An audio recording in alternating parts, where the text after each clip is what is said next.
बंदी छोड़ सतगुरु रामपाल जी परमेश्वर जी की जय हो। परम पिता परमात्मा सारी सृष्टि के रचनहार कुल मालिक असंख्य ब्रह्मांडों के स्वामी जगत गुरु तीनों लोकों में प्रवेश करके सबका भरण पोषण करने वाले राजाधिराज आत्माधार नाथों के नाथ देवों के देव महादेव सर्वेश्वर महेश्वर मृत्युंजय अजरो अमर आदि अनादि सनातनी प्रभु जगत पिता जगदीश्वर श्री श्री 1008 की उपाधि के वास्तविक अधिकारी अकाल मूरत सौद स्वरूपी राम वासुदेव सर्वगतम ब्रह्म परम पूज्य प्रथम पूज्य परम संत परम पुरुष परम धनी परम दयालु सत्य कबीर हक्का कबीर अल्लाहु कबीर अल्लाहु अकबर बाखबर अल्लाह ताला जगत के तारणहार जगत के मुक्तिदाता जगत के जगन्नाथ हारे के सहारे हिंदुओं के राम मुसलमानों के अल्लाह सिखों के वाहिगुरु ईसाइयों के मसीह दया के सागर दया निधि करुणा के सागर करुणा निधि स्वयं भू परिभू संकट मोचन कष्ट हरण मंगल करण दुख भंजन अविगत कबीर निर्विकार निर्विषम परमात्मा अलय अलेख सतगुरु आदि अनादि सतगुरु असली मर्यादा पुरुषोत्तम असली राम असली कृष्ण असली घनश्याम असली मुरारी राजाओं के राजा महाराजाओं के महाराजा शहनशाहों के शहनशाह सम्राटों के सम्राट भगवानों के भगवान अल्लाहों के अल्लाह प्रभुओं के प्रभु मसीहाओं के मसीह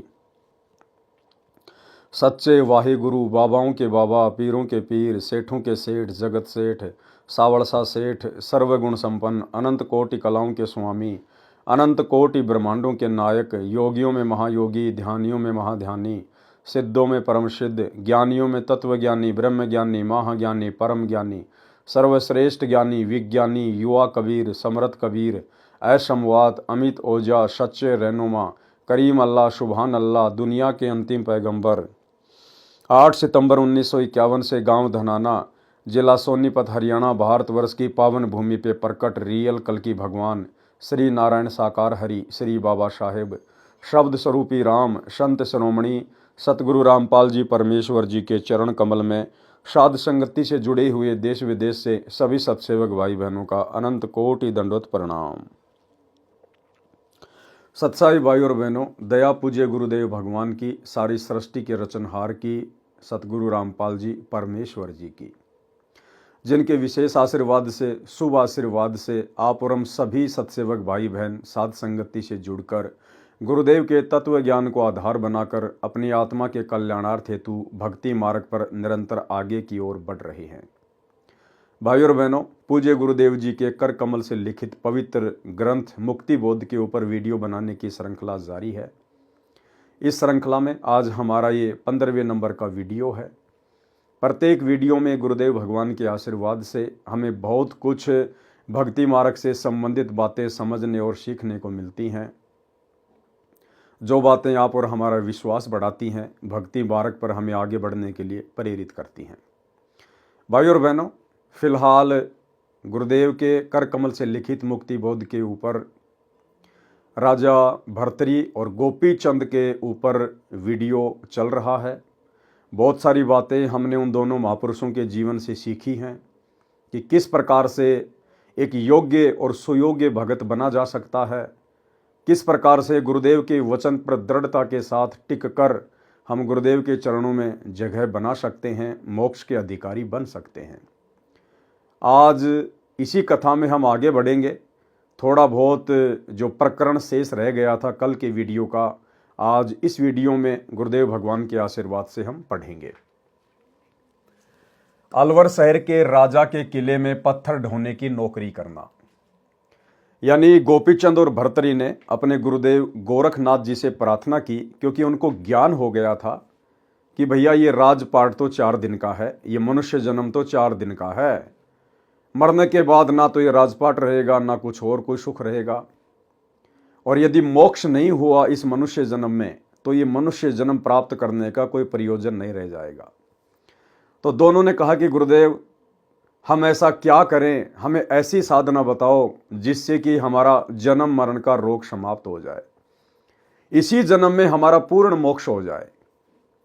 तो गोरखनाथ जी ने उन दोनों को कहा कि अलवर के राजा का किला बन रहा है, तुम वहां जाकर निःशुल्क मजदूरी करो और अपना पेट भरने के लिए अलग से काम करना पड़ेगा।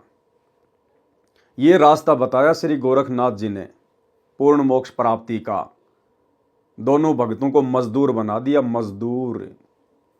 और अभी तक वो दोनों आत्माएं काल की मजदूर बनी हुई हैं, काल की मजदूर। तो आगे बढ़ते हैं हम, और उसके बाद में भाई और बहनों, इस कथा को पढ़ने के बाद हम अपने भाग्य को सराहें कि कैसे गुरुदेव भगवान ने हमें आज वो सत भक्ति दे दी, जिस सत भक्ति को यदि गुरु मर्यादा में रहकर किया जाए तो पूर्ण मोक्ष के अलावा और कुछ मिलता ही नहीं है। तो परमेश्वर की विशेष आत्माओं में गोपीचंद और भर्तरी शामिल है, या वर्तमान में गुरुदेव भगवान के शरण में आने के बाद आप और हम आत्माएं हैं।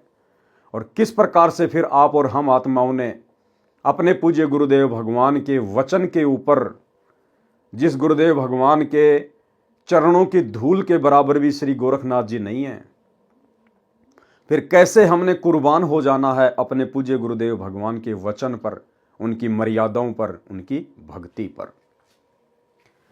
अलवर शहर के राजा के किले में पत्थर ढोने की नौकरी करना।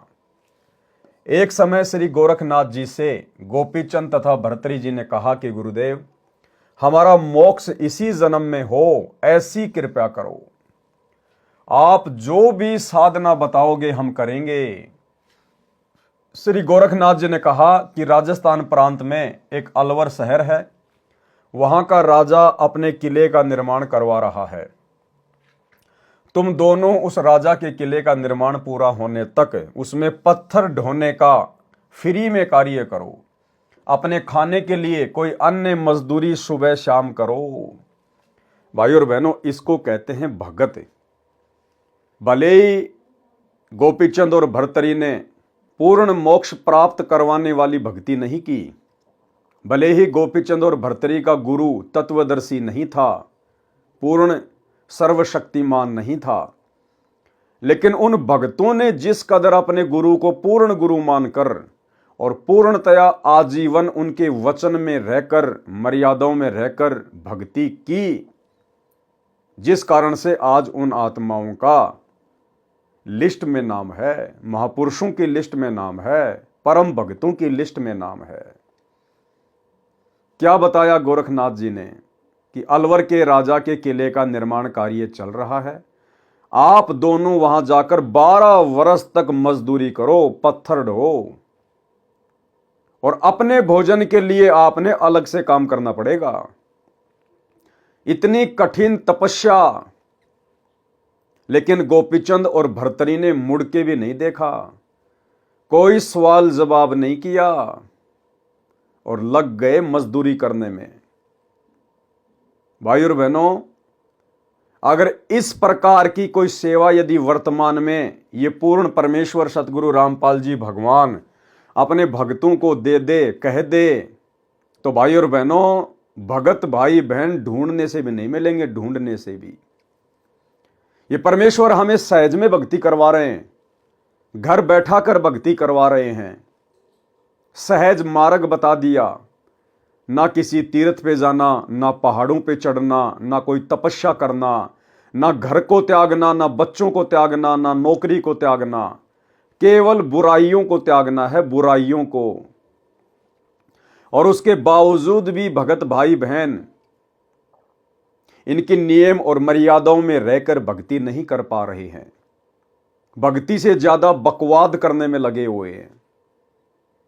शतलोक आश्रम मैनेजमेंट हरियाणा, गुरुदेव का कलयुगी परिवार, स्टेट कोऑर्डिनेटर, शतलोक आश्रम संचालक, ये सभी आत्माएं वर्तमान में भक्ति से ज्यादा बकवाद कर रही हैं, क्योंकि इन्हें अपने गुरु की महत्वता का ज्ञान नहीं है, गुरु के वचन की महत्वता का ज्ञान नहीं है। क्यों?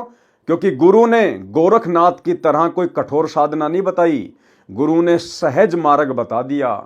सहज मार्ग कि नाम उठत नाम बैठत नाम सोवत जागबे, और नाम खाते नाम पीते नाम सेती लागबे। लेकिन इन लोगों की आदत है कि जब तक हमारे को गोपीचंद और भर्तरी की तरह बैल नहीं बनाया जाए, गधा नहीं बनाया जाए, तब तक हम ये नाम नहीं जप सकते।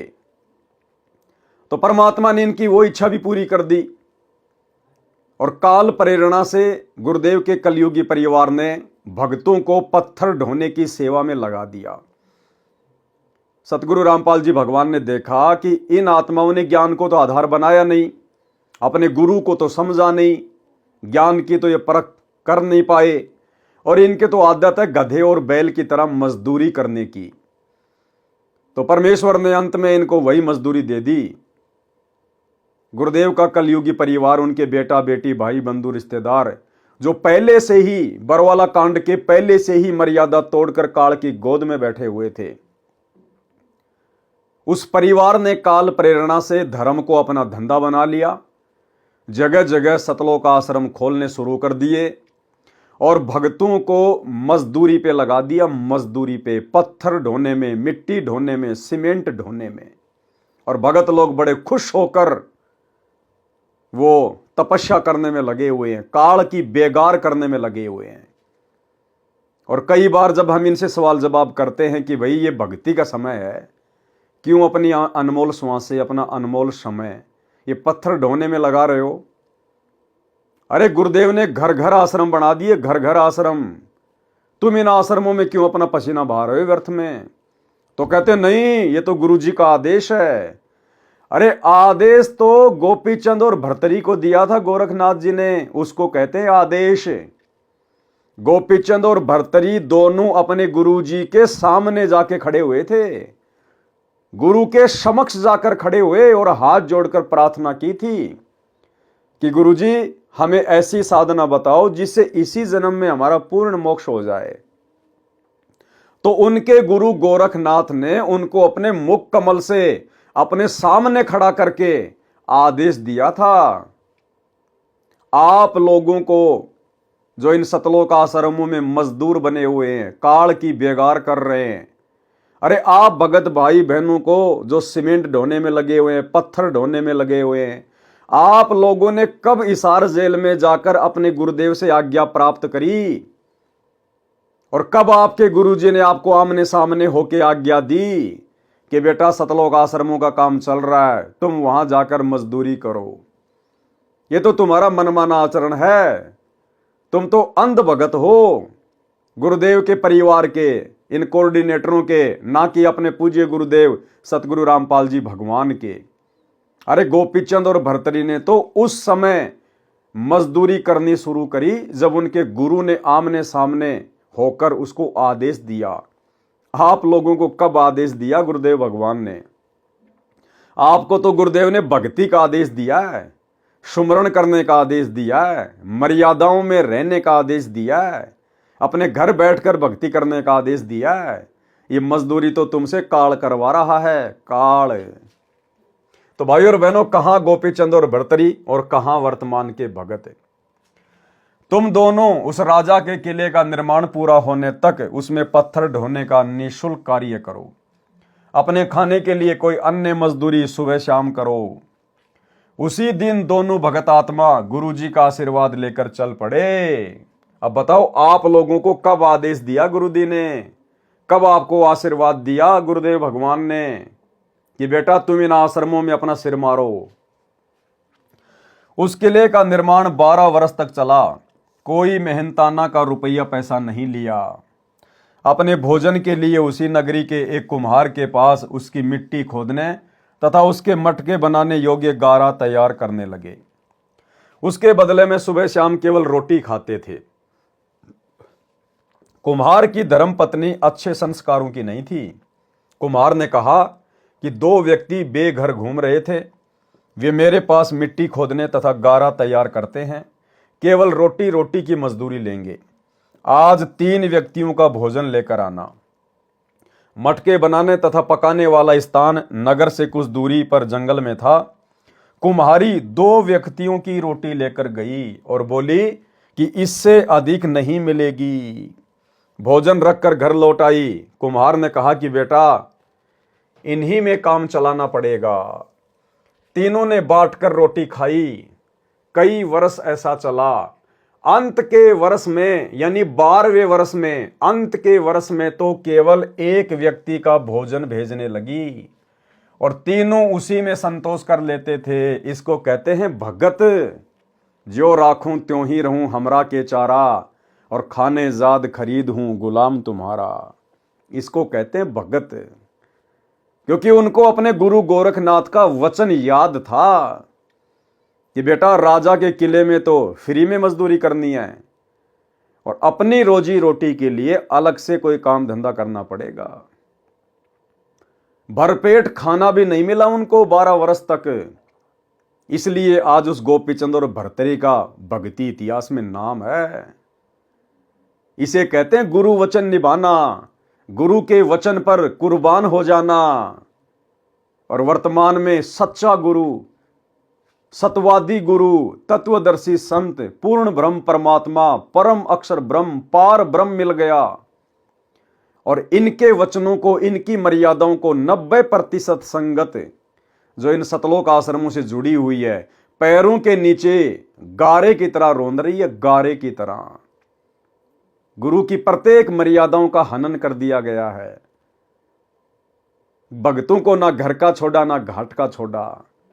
एक भी मर्यादा गुरुदेव की वर्तमान में इन आश्रमों में सुरक्षित नहीं है, एक भी मर्यादा। भाई कैसे मोक्ष पाओगे? किले का कार्य 12 वर्ष चला। कुम्हार ने अपने घड़े पकाने के लिए आवे में रख दिए, यानी 12वें वर्ष उसने अपने घड़े आवे में रख दिए। अंत के वर्ष की बात है। गोपीचंद तथा भर्तरी ने कुम्हार से आज्ञा ली कि पिताजी हमारी साधना पूरी हुई, अब हम अपने गुरु श्री गोरखनाथ जी के पास वापस जा रहे हैं। एक चीज का ध्यान रखना भाई और बहनों, हमने इन कथाओं से साथ में शिक्षा लेते हुए चलना है। जब गोपीचंद और भर्तरी की 12 वर्ष की गुरु आज्ञा वाली साधना पूरी हो गई तो उन्होंने कुम्हार से आज्ञा ली और क्या कहा? गोपीचंद तथा भर्तरी ने कुम्हार से आज्ञा ली कि पिताजी, आप और हम भगत भाई बहनों ने ये पिताजी शब्द अन्य किसी व्यक्ति के लिए प्रयोग नहीं करना है, क्योंकि हमने अपने पिताजी को भी भगत जी कहकर संबोधित करना है, भगत जी। अब हमें पता चल गया कि हमारा पिता केवल एक ही है, कबीर भगवान सतगुरु रामपाल जी। उनके अलावा हम किसी को पिताजी नहीं कह सकते। हमें पता चल गया सारी सृष्टि का बाप एक ही है, वो हाथ आपना रख दे सिर पर जिसने मान गुरु को बाप लिया। तो हमने अन्य किसी को पिताजी कहकर संबोधित नहीं करना। हमें पता चल गया रियल पिता कौन है। हमने अपने पिता को भी भगत जी कहकर संबोधित करना है। भगत की जुबान से अगर पिता शब्द निकले तो केवल अपने गुरुदेव भगवान के लिए निकले। गोपीचंद तथा भर्तरी ने कुम्हार से आज्ञा ली कि पिताजी हमारी साधना पूरी हुई, अब हम अपने गुरु श्री गोरखनाथ जी के पास वापस जा रहे हैं। मेरा नाम गोपीचंद है, इनका नाम भर्तरी है। उन्होंने 12 वर्ष तक अपना परिचय भी नहीं दिया, उनको असलियत नहीं बताई। 12वें वर्ष में जब वो चलने लगे, लास्ट के दिन में बताया कि मैं तो भर्तरी हूं और ये गोपीचंद है, क्योंकि वो वेल नोन थे, राजा थे, सबको पता था। लेकिन उन्होंने अपना परिचय भी नहीं दिया उस कुम्हार को 12 वर्ष तक। इनका नाम भर्तरी है। उस समय कुम्हार की पत्नी भी उपस्थित थी। मटकों की ओर एक हाथ से आशीर्वाद देते हुए दोनों ने एक साथ कहा, पिता का हेत माता का कुहेत। यानी जो कुम्हार था उसने तो हमें प्यार प्रेम से रखा, और जो वो कुम्हारी थी, जो माता थी, उसने हमारे को दोष दृष्टि से देखा, ईर्ष्या भाव से देखा। आधा कंचन आधा रेत, ये जो मटके जो आवे में है ना, ये आधे तो सोने के बन जाएं और आधे मिट्टी के रह जाएं, ये आशीर्वाद दे दिया। और 12 वर्ष की अपनी बनी बनाई भक्ति का सत्यानाश कर दिया। ये गलती आप और हमने नहीं करनी है, क्योंकि गोपीचंद और भर्तरी को तत्व ज्ञान नहीं था, उसको तत्वदर्शी संत प्राप्त नहीं था, जिस कारण से संपूर्ण आध्यात्मिक ज्ञान उन आत्माओं को प्राप्त नहीं हुआ कि काल के सूक्ष्म षड्यंत्र से कैसे बचा जाए। गोरखनाथ खुद काल के षड्यंत्र में, तो गोरखनाथ के शिष्य भला कैसे काल के षड्यंत्र से बाहर हो सकते थे। तो 12 साल तो उन्होंने गुरु वचन में रहकर कठिन तपस्या की, मजदूरी की, साधना की। वो उनकी भक्ति थी। और 12वें वर्ष उन्होंने अपनी भक्ति को खाली कर दिया उस कुम्हार को आशीर्वाद देके।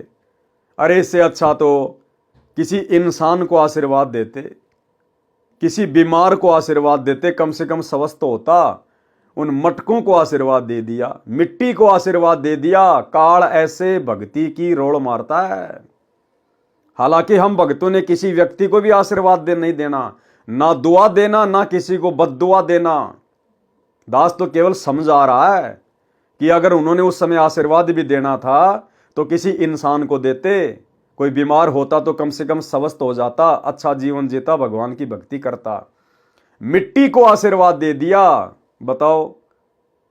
तो भाई और बहनों, आप और हमने इस प्रकार की गलतियां इस भक्ति मार्ग पर वर्तमान में, इस मोक्ष के प्राइम टाइम में, शौपन में भी नहीं करनी है। हमने तो अपनी भक्ति को सुरक्षित रखना है। इस भक्ति के प्रेशर से और गुरु के आशीर्वाद से ही हम सतलोक जाएंगे। तो हमने स्वयं को पंचर नहीं होने देना है। उस समय कुम्हार की पत्नी भी उपस्थित थी। मटकों की ओर एक हाथ से आशीर्वाद देते हुए दोनों ने एक साथ कहा, पिता का हेत, माता का कुहेत, आधा कंचन यानी सोना और आधा रेत। ये वचन बोलकर दोनों चले गए। जिस समय मटके निकालने लगे तो कुम्हार तथा कुम्हारी दोनों निकाल रहे थे। देखा तो प्रत्येक मटका आधा सोने का था, आधा कच्चा था। हाथ लगते ही रेत बनने लगा। कुम्हार ने कहा, भाग्यवान, वे तो कोई देवता थे। तेरी त्रुटि के कारण आधा मटका रेत रह गया, मिट्टी की मिट्टी रह गई, आधा श्रवण का हो गया। कुम्हारी को अपनी कृतज्ञता यानी नालायकी का एहसास हुआ तथा रोने लगी। बोली कि मुझे पता होता तो उनकी बहुत सेवा करती। वो तो स्वार्थी थी। अरे पता होने के बाद तो हर कोई सेवा कर ले भाई। सेवा भाव तो उस समय देखा जाता है जब आप निस्वार्थ भाव से सामने वाले की पद पोस्ट को ना देखकर, उसकी धन संपत्ति को ना देखकर यदि आप उनकी सेवा करते हैं, उसे कहते हैं सेवा। अब सामने वाले के ठाट बाट को देखकर, उसकी हैसियत को देखकर तो हर कोई सेवा करता है भैया। तो कुमारी ने कहा कि अगर मुझे पहले पता होता तो मैं बहुत अच्छी सेवा करती उनकी। कबीर, करता था तब क्यों किया? जब उल्टे काम तू कर रहा था तो उस समय तूने क्यों किए वो? अब करके क्यों पछताए? बोवे पेड़ बबूल का आम कहां से होए?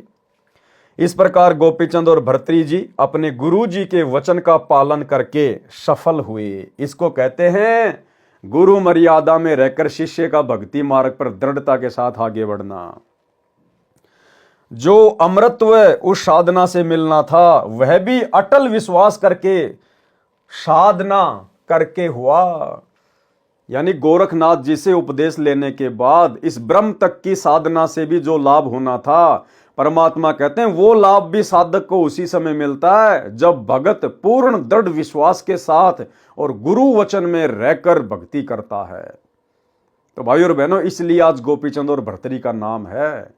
और वर्तमान के भगत जिनको सहज में भगवान मिल गया, परमात्मा मिल गया, गोपीचंद और भर्तृहरि को जिस सतगुरु के शौपन में भी दर्शन नहीं, आज वो परमात्मा हमें सहज में मिल गया। इसलिए हम इनकी कीमत नहीं पहचान पा रहे, हम इनके वचनों की जो है वो कदर नहीं कर पा रहे, क्योंकि परमात्मा आसानी से मिल गया और आसानी से मिलने वाली वस्तु की दुनिया जो है वो कदर नहीं करती है। यदि विवेकहीन तथा विश्वासहीन होते तो विचार करते कि यह कैसी भक्ति है, यह कार्य तो सारा संसार ही कर रहा है, मोक्ष के लिए तो तपस्या करते हैं या अन्य कठिन व्रत करते हैं। परंतु उन्होंने गुरु जी को गुरु मानकर प्रत्येक साधना की, ये भी उनकी गलती। गुरु जी को केवल गुरु मानकर साधना नहीं करनी होती है। अब उनको तो बेचारों को पता नहीं था कि गुरु ही भगवान होता है, इसलिए उन्होंने गोरखनाथ को अपना गुरु माना, पक्का गुरु, परमात्मा नहीं माना। लेकिन वर्तमान में यदि हमने पूर्ण मोक्ष प्राप्त करना है, भक्ति सफल करनी है, तो गुरु को खाली गुरु मानने से बात नहीं बनेगी। गुरु को परमात्मा मानना पड़ेगा, परमेश्वर मानना पड़ेगा। सारी सृष्टि का रचनहार मानना पड़ेगा। गुरु को खाली गुरु मानने से बात नहीं बनेगी। गुरु मानुष कर जानते ते नर कहिए अंध, ओवें दुखी संसार में आगे यम के फंद। गुरु गोविंद दोनों खड़े किसके लागू पाए, बलिहारी गुरु अपना जिन गोविंद दियो मिलाए। सात दीप नौ खंड में गुरु से बड़ा ना कोय, और करता करे ना कर सके, सतगुरु करे सो होए। हमने तो गुरु को परमात्मा मानना पड़ेगा, गुरु को परमात्मा मानना पड़ेगा, परमेश्वर मानना पड़ेगा, तब जाकर हमारी बात बनेगी। गुरु जी के कार्य या आदेश में दोष नहीं निकाला तो सफल हुए। गोरखनाथ जी ने उनको जो नाम जाप करने का मंत्र दे रखा था, उसका जाप वे दोनों पत्थर उठाकर निर्माण स्थान तक ले जाते तथा लौटकर पत्थरों को तराश कर काट छांट करके सीधा करके करते रहते थे। वहां तक आते समय करते रहते थे। दोनों युवा थे। कार्य के परिश्रम तथा पूरा पेट ना भरने के कारण मन में स्त्री के प्रति विकार नहीं आया और सफल हुए। क्या कहा परमात्मा ने कि एक तो वो कठिन कार्य और दूसरा भरपेट उनको भोजन भी नहीं मिला, जिस कारण से मन में स्त्री के प्रति विकार नहीं आया और सफलता प्राप्त की। जबकि आजकल तो सतलोक आश्रमों में लड्डू जलेबी बर्फी, लड्डू जलेबी बर्फी कितनी बारी खाओ, कितना ही खाओ, तो भाई इनके विकार कैसे शांत होंगे। यहां पर भगत भाई बहनों ने शंका जाहिर नहीं करनी है। कहीं आप इस लाइन को देखकर पढ़कर कल से खाना छोड़ दो या खाना बिल्कुल ही कम कर दो, नहीं। परमात्मा कहते हैं अन्न भी एक नशा है।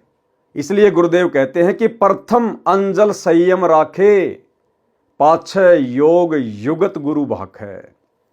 यानी आप और हमने यदि अपनी साधना को सफल करना है तो हमने अपने भोजन पर भी संयम रखना पड़ेगा।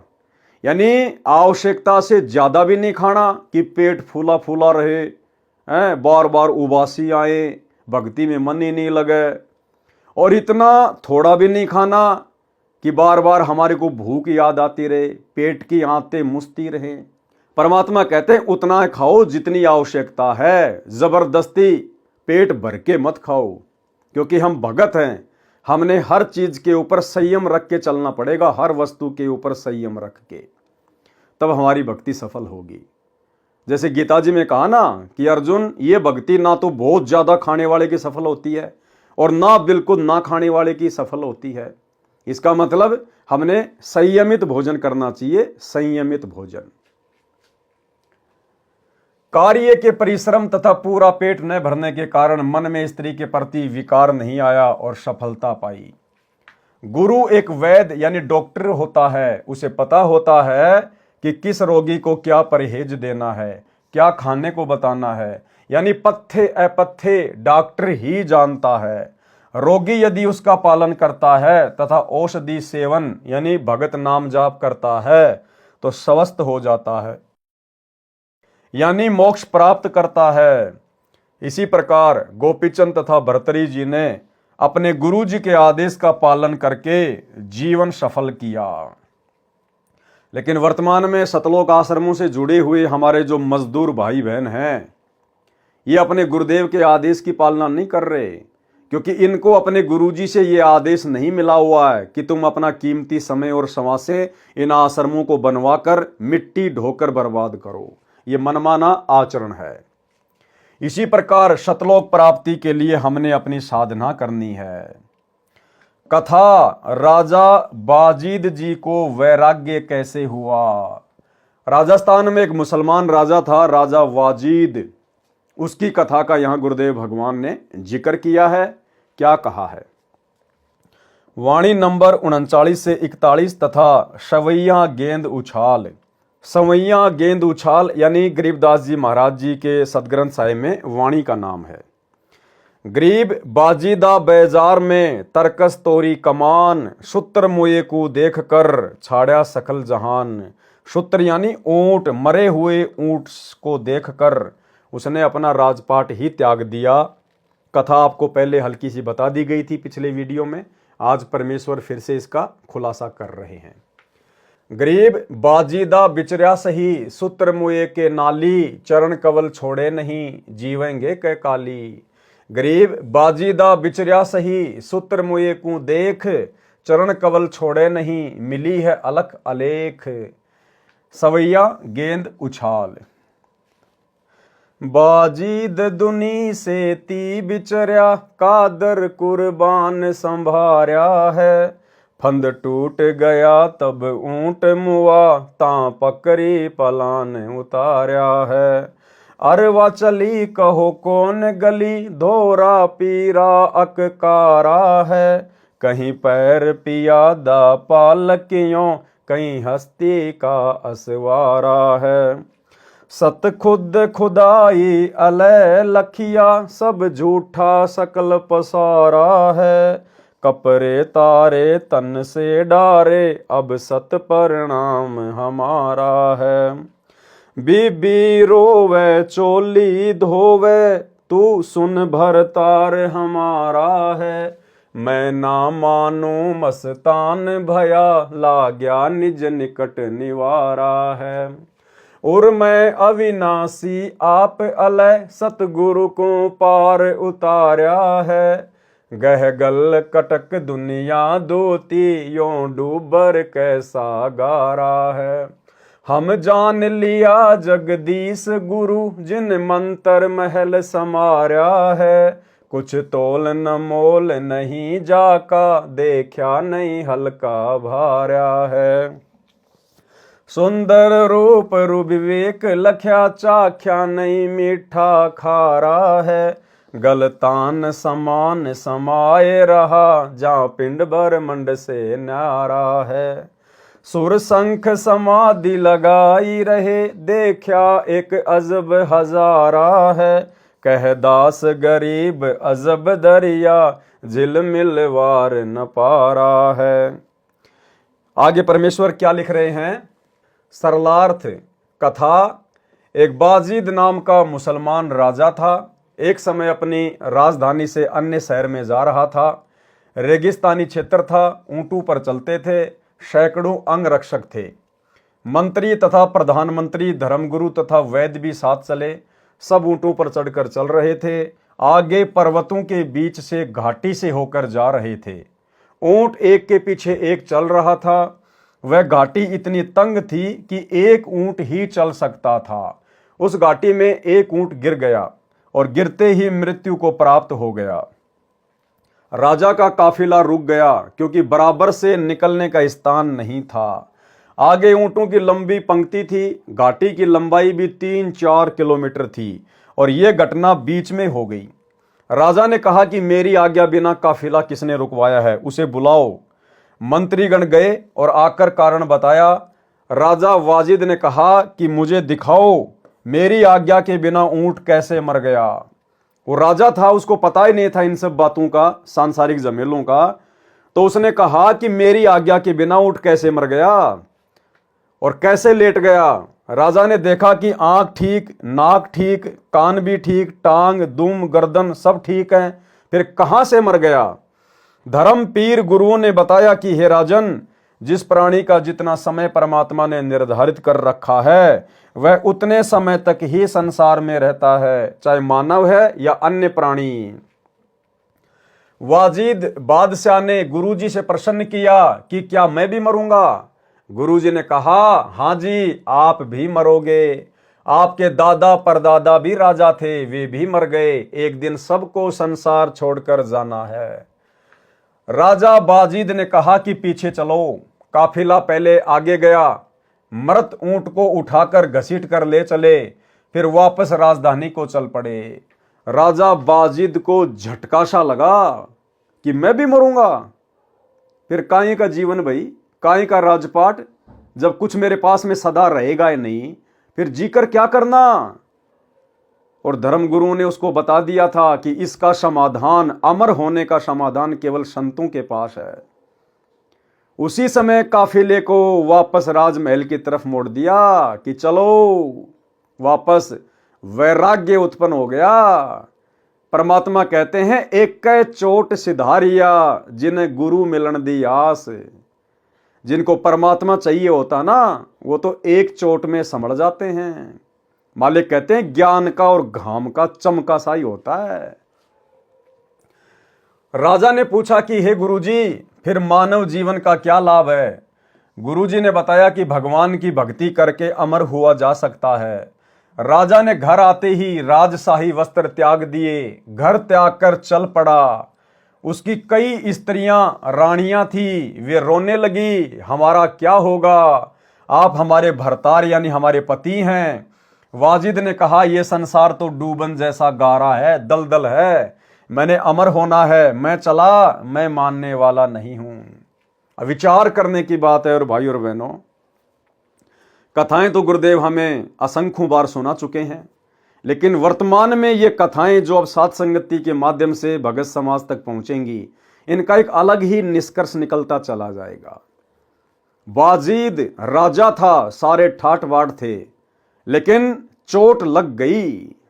परमात्मा के जन्म जन्मांतरों का भगत था, किसी जन्म में भक्ति बीज डला हुआ था। वैराग्य उत्पन्न हो गया, परमात्मा प्राप्ति के लिए राजपाट को छोड़कर चला गया। कुछ नहीं देखा कि मैं राजा हूं, मेरे पास इतने घोड़े हैं, इतनी घोड़ियां, इतने हाथी हैं, मेरे पास इतना धन है, इतनी संपत्ति है, इतनी मेरे रानियां हैं, सुंदर सुंदर स्त्रियां, सैकड़ों की संख्या में, हजारों की संख्या में राजा उस समय शादी विवाह किया करते थे। सब कुछ छोड़ छाड़ कर परमात्मा प्राप्ति के लिए घर से बाहर जंगल में चला गया। भाई और बहनों, यदि उन आत्माओं को उस समय सतगुरु मिल जाता, उनका तो बेड़ा पार था। राजा बाजिद को ना कोई सच्चा धर्मगुरु मिला, ना तत्व ज्ञान मिला, ना कोई मार्गदर्शन करने वाला मिला। इसके बावजूद भी ऐसी खटक लगी, राज्य त्याग दिया, हजारों स्त्रियां त्याग दी, संपत्ति त्याग दी। आज आप और हमें सच्चा गुरु मिल गया, सच्चा धर्म गुरु मिल गया, स्वयं परमात्मा ही है गुरुदेव भगवान, और सच्चा ज्ञान मिल गया, सृष्टि का सर्वोत्तम ज्ञान मिल गया। और आज आप और हम भगत भाई बहनों से अपने आत्म कल्याण के लिए एक स्त्री नहीं त्यागी जा रही, एक स्त्री। वर्तमान में स्त्री को त्यागने का मतलब है विषय वासनाओं से छुटकारा। औरत को नहीं त्यागना, औरत ने अपने पति को नहीं त्यागना, घर में रहना है, काम धंधा करना है, बच्चों का पालन पोषण करना है, भक्ति करनी है। औरत त्यागने का मतलब है विषय वासनाओं से छुटकारा प्राप्त करना, संभोग क्रिया से, काम वासना से छुटकारा प्राप्त करना। अरे जिनको आज भगवान मिल गया, सच्चा गुरु मिल गया, सतलोक का रास्ता मिल गया, सत भक्ति मिल गई, जो भक्ति चारों युगों में किसी को नहीं मिली। राजाओं ने राज त्याग दिए तो भी परमात्मा ने उनको कंप्लीट भक्ति नहीं दी। बलक बुखारे के बादशाह ने उस समय 16,000 रानियां त्याग दी तो भी परमात्मा ने कंप्लीट भक्ति का मार्ग नहीं दिया। और आज हमें सब कुछ मिल गया और हम केवल एक औरत को नहीं त्याग सकते, एक औरत अपने पति को नहीं त्याग पा रही, यानी विषय वासनाओं से छुटकारा प्राप्त नहीं कर पा रहे, फिर भला हम कैसे मोक्ष प्राप्त करेंगे भाई। और बार बार गुरु जी कहते हैं, और नित्य नियम के अंदर गुरुदेव ने जिन जिन वाणियों का समावेश किया है वो हमारे लिए विशेष तौर पर मानने योग्य हैं, यानी उनका तो हमने दृढ़ता से पालन करना पड़ेगा। गरीबदास जी के ग्रंथ साहिब में से, जिसमें 24,000 वाणियां हैं, उनमें से परमात्मा ने विशेष वाणियों को चुन चुन के नित्य नियम की पुस्तक में शामिल किया है। वो हमारे लिए विशेष तौर पर आज्ञा मानने योग्य हैं। और परमात्मा कहते हैं, कामी क्रोधी लालची इनसे भक्ति ना होए, और भक्ति करे कोई शूरमा जाति वर्ण कुल खोए। तो भाई वर्तमान में भगत भाई बहन, चाहे किसी को प्रथम नाम है, चाहे सतनाम है, चाहे सार नाम है, चाहे किसी ने सार शब्द ले रखा है, आज वर्तमान में गुरुदेव के ज्ञान आधार से आप और हम भगत भाई बहन कहां खड़े हैं? क्या हम मोक्ष प्राप्त करने के योग्य हैं? क्या हम मोक्ष प्राप्ति की लाइन में खड़े हैं? क्या हम इस कदर भक्ति मार्ग पर तैयार हैं कि किसी भी समय मेरा गुरु विमान लेकर आ जाए और कहे कि बेटा चल सतलोक, तो क्या मैं सब चीजें छोड़ चुका हूं? यानी आत्मिक रूप से क्या मैं इन बकवादों को त्याग चुका हूं? भाई जब तक शरीर है तब तक रहना तो इसी संसार में है, घर में ही रहना है, थोड़ा बहुत संपत्ति भी चाहिए, हर चीज की आवश्यकता है। लेकिन आत्मिक रूप से गुरुदेव के तत्व ज्ञान को आधार बनाकर 21 ब्रह्मांड को असार समझकर, फीका समझकर, क्या मैं यहां की धन दौलत संपत्ति, परिवार, मोह ममता, स्त्री मोह, क्या मैं इन सब चीजों से दूर हो चुका हूं? क्या मैं अपने गुरु के सामने सर उठाकर बात करने योग्य हूं? क्योंकि मेरे गुरुदेव ने मुझे बताया कि बेटा भगत तो उस समय बनेगा जब तू भग का पीछा छोड़ेगा। भग यानी स्त्री योनि। गुरुदेव कहते हैं भग भोग्या भग उपजय, भग से बचा न कोई, जो कोई भग से बचा भगत कहावै सोई। तो भगत ने विचार करना पड़ेगा, चिंतन करना पड़ेगा, क्या मैं सच्चे गुरु का सच्चा शिष्य कहलाने के योग्य हूं? भाई अगर गुरु सच्चा है तो शिष्य भी सच्चा ही बनना पड़ेगा। खाली शिष्य बनने से, भगत बनने से बात नहीं बनेगी। अगर भगवान सच्चा है तो भगत भी सच्चा बनना पड़ेगा। और सच्चा भगत उसी समय बना जा सकता है जब हम यहां की हर प्रकार की बकवादों से अपने आप को फ्री कर लेंगे। तो वर्तमान में हम सतलोक जाने के लिए कितने तैयार हैं, ये भगत भाई बहनों ने गुरुदेव के ज्ञान को आधार बनाकर स्वयं ही अपना निर्णय करना पड़ेगा। बाजिद जी ने तो हजारों स्त्रियों को एक झटके में त्याग दिया। राजा का राज्य कितना विशाल होता है, कितनी संपत्ति होती है उसके पास में। उस समय राजाओं के पास एक हाथी यानी एक मर्सिडीज गाड़ी, राजा के पास एक हाथी का मतलब है एक मर्सिडीज गाड़ी। हजारों हजारों हाथी होते थे। इब्राहिम सुल्तान के पास तो 18 लाख घोड़े थे, 18 लाख गाड़ियां, और एक झटके में ठोकर मार दी, एक झटके में। ऐसी आत्माएं मोक्ष प्राप्त करती हैं, उसको कहते हैं त्यागना, वैराग्य धारण करना। राजा ने घर आते ही राजशाही वस्त्र त्याग दिए। अब ये तो उसकी अपनी सोच थी, बाकी वस्त्र चाहे कैसे पहनो अगर भक्ति सही है तो। राजा ने घर आते ही राजशाही वस्त्र त्याग दिए, घर त्याग कर चल पड़ा। घर इसलिए त्यागा क्योंकि उसको कोई सच्चा मार्गदर्शक नहीं मिला। अगर कोई सच्चा गुरु मिलता, तत्वदर्शी संत मिलता, तो कहता बेटा भक्ति मार्ग सही पकड़, गुरु सच्चा पकड़, और अपना राज भी कर, न्याय कर, किसी को दुखी मत कर, जनता पे फालतू में आवश्यकता से ज्यादा टैक्स मत लगा, और बेटा अपना राज भी कर, अपनी भक्ति भी कर। उसको घर छोड़ना ही नहीं पड़ता। लेकिन उसको मार्गदर्शक सही नहीं मिला था, घर त्याग कर चल पड़ा। उसकी कई स्त्रियां यानी बहुत सारी औरतें, वे रोने लगी, हमारा क्या होगा, आप हमारे भरतार यानी पति हैं। बाजिद ने कहा यह संसार तो डूबने जैसा दलदल है, मैंने अमर होना है, मैं चला, मैं मानने वाला नहीं हूं। अब ये शब्द हमें अच्छे से समझ में आएगा परमात्मा का। बाजिद दुनी से ती बिचर्या, कादर कुर्बान संवार्या है। यानी बाजिद को दुनिया की हकीकत समझ में आ गई कि ये तो डूबन जैसा गा रहा है। जब तक वो कादर भगवान नहीं मिलेगा तब तक बात नहीं बनेगी। फंद टूट गया तब ऊंट मुआ, ता पकर पलान उतारा है। उस ऊंट के मरने के कारण बाजिद का जीवन पलट गया। जीवन अरवा चली कहो कौन गली, धोरा पीरा अककारा है। धोला पीला या काला है, कहीं पैर पियादा पालकियों, कहीं हस्ती का असवारा है। पालकियों से नीचे पैर नहीं रखता था बाजिद, इतना धनी राजा था, इतनी बड़ी हस्ती थी उसकी, लेकिन निकल गया घर से। सत खुद खुदाई अलय लखिया, सब झूठा सकल पसारा है। कपड़े तारे तन से डारे, अब सत परिणाम हमारा है। घर पे आके अपने राजशाही जो कपड़े थे वो त्याग दिए और अपनी औरतों को और सबको हाथ जोड़ के प्रणाम किया कि भैया हम तो चले परमात्मा प्राप्ति के लिए।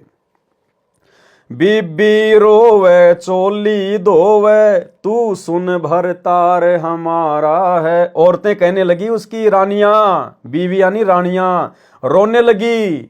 चोली धोवे यानी आंखों से आंसू निकाल निकाल के अपने सारे जो कपड़े थे वो भिगो लिए, रोने लगी। बीबी रोवे चोली धोवे, तू सुन भरतार हमारा है।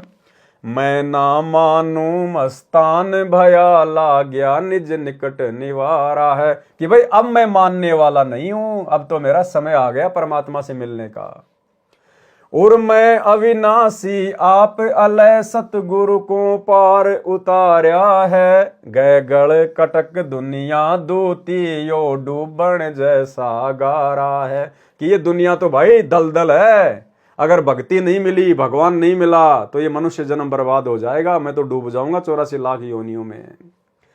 हम जान लिया जगदीश गुरु, जिन मंत्र महल समार्या है। अब भाई जगदीश गुरु तो आप और हमें मिला है, बेचारे बाजिद को नहीं मिला था। लेकिन जैसा भी उसको ज्ञान हुआ, जैसा भी उसको कोई गुरु मिला, परमात्मा ही आए किसी न किसी रूप में और मालिक ने उसको भक्ति पे लगाया उस समय। हम जान लिया जगदीश गुरु, जिन मंत्र महल समार्या है। जिन्होंने मुझे भक्ति के मंत्र देकर मेरे इस महल को, मेरे इस जो है वो शरीर को उन्होंने संवार दिया। कुछ तोलन मोल नहीं जाका, देखा नहीं हल्का भारा है। उस परमात्मा का कोई तोड़ नहीं, कोई उसका मोल नहीं, यानी उसकी शक्ति का, उसकी समर्थता का कोई वारन पार नहीं। सुंदर रूप विवेक लख्या, चाख्या नहीं मीठा खारा है। गलतान समान समाये रहा, जा पिंड ब्रह्मंड से न्यारा है। सुर संख समाधि लगाए रहे, देखा एक अजब हजारा है। कह दास गरीब अजब दरिया, झिलमिल वार न पारा है। यानी उस समय वो काल की भक्ति पे लगा रहा। परमात्मा ने उसको, उसके वैराग्य को देखकर उसको संभाला परमात्मा ने किसी अन्य साधु के रूप में आकर, और उसको भक्ति पे लगाया उस समय। आगे क्या लिखा मालिक ने? बुढ़िया और बाजिद की कथा। फिर आगे राजा बाजिद के साथ में क्या घटना घटित होती है, काल ने कैसे उसकी भक्ति को ठग लिया। जैसे गोपीचंद और भर्तरी की 12 साल की भक्ति को, तपस्या को काल ने 1 सेकंड में कुम्हार को आशीर्वाद दिलवाकर ठग लिया कि पिता का हेत माता का कुहेत, आधा सोना आधा रेत। ऐसे ही काल ने बाजिद को भी ठग लिया। लेकिन भाई और बहनों, काल ने तो ठगा ही ठगा अपनी सोच आधार से, लेकिन परमात्मा भी ऐसी आत्माओं के साथ में रहता है। वो ठगे जाना भी बाजिद के हित में था। कैसे? बुढ़िया और बाजिद की कथा। एक समय बाजिद राजा राज्य घर त्याग कर जंगल में साधना कर रहे थे। एक कुतिया ने 8 बच्चों को जन्म दिया। उसको बहुत भूख लगी थी। एक बुढ़िया अपनी 4 रोटी कपड़े में बांधकर खेत में काम करने के लिए जा रही थी। बाजिद ने कहा, माई इस कुतिया को 1 रोटी डाल दो, ये भूख से मरने वाली है। क्योंकि भक्तों में दया भाव तो होता ही है। साथ में 8 बच्चे और मरेंगे। बुढ़िया बहुत चतुर थी। उसने कहा कि मेरे खून पसीने की कमाई है, ये कैसे दे दूं? संत ने कहा, कैसे रोटी डालोगी? बुढ़िया ने कहा कि आप अपनी भक्ति का 4था भाग मुझे दे दो, मैं रोटी डाल दूंगी। संत ने अपनी साधना का 1/4 भाग यानी 4था भाग संकल्प कर बुढ़िया को दे दिया। अब देखो संकल्प में कितनी शक्ति होती है। अगर हृदय से संकल्प किया जाए तो बाजिद ने अपनी भक्ति अंदर से हाथ दे के निकाल के नहीं दी। बाजिद ने संकल्प कर लिया कि माई मैं प्रतिज्ञा करता हूं, मैं संकल्प करता हूं, अपनी भक्ति का 4था हिस्सा जैसा आप कहोगी मैं वैसा दान कर रहा हूं आपको। संकल्प कर दिया। संकल्प करते ही तुरंत ऑटोमेटिक उसके अकाउंट से भक्ति धन निकल गया। जैसे एक तो हम लोग बैंक में जाएं, बैंक से हम लोग पैसे लेकर आए, इतने सारे निकाल के लेके आए। और एक आजकल जैसे मोबाइल से आपने फोन पे से, गूगल पे से लाखों रुपए आप किसी को भेज दो, आपके खाते से ऑटोमेटिक पैसे माइनस हो जाएंगे। आपने मोबाइल में से नोटों के बंडल थोड़े निकाले हैं जो आपका बैलेंस डाउन हो गया। इसको कहते हैं संकल्प। ये भक्ति मार्ग है, ये इस प्रकार से कार्य करता है। संत ने अपनी साधना का 1/4 भाग संकल्प कर बुढ़िया को दे दिया। बुढ़िया ने 1 रोटी कुतिया को डाल दी। फिर भी कुतिया भूखी थी। करते करते 4 रोटी कुतिया को डाल दी और संत बाजिद ने अपनी सर्व भक्ति कमाई बुढ़िया को संकल्प कर दी। काल ने देखो यहां उसको ठग लिया, जिससे कुतिया तथा उसके बच्चों का जीवन बचा। रोटी देने से माई को भक्ति की कमाई प्राप्त हुई और बाजिद जी भक्ति पुण्यहीन हो गया, परंतु कुतिया और उसके बच्चों को जीवन दान देने के कारण स्वर्ग प्राप्ति हुई। अब स्वर्ग को क्या चाटेगा भाई। अब देखो काल ने तो उसकी भक्ति नष्ट करवा दी। आप और हमारे लिए शिक्षा है ये।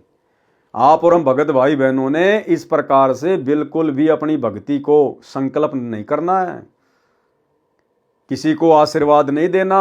अब काल वर्तमान में कैसे ठगेगा हमें? दुआ और बद्दुआ के माध्यम से गुस्सा दिलाएगा, आपस में थोड़ा मोड़ा लड़ाई झगड़ा हो जाएगा, और फिर क्या करेगा भगत?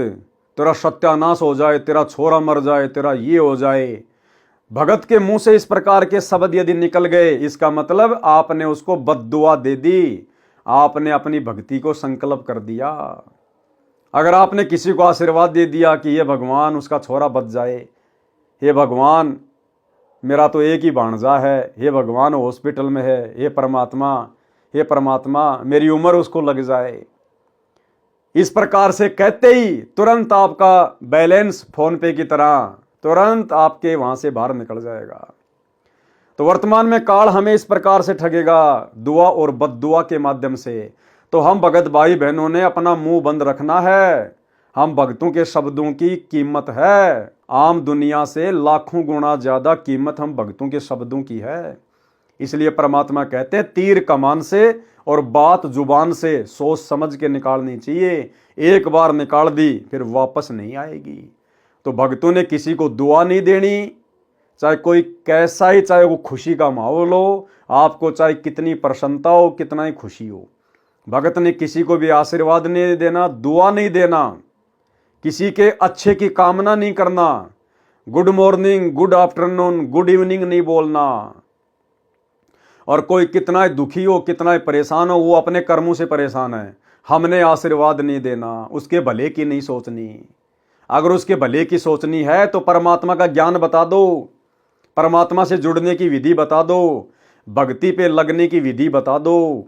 इससे अच्छा भला और कोई उसका नहीं कर पाएगा। तो हम भक्तों ने सावधान रहना।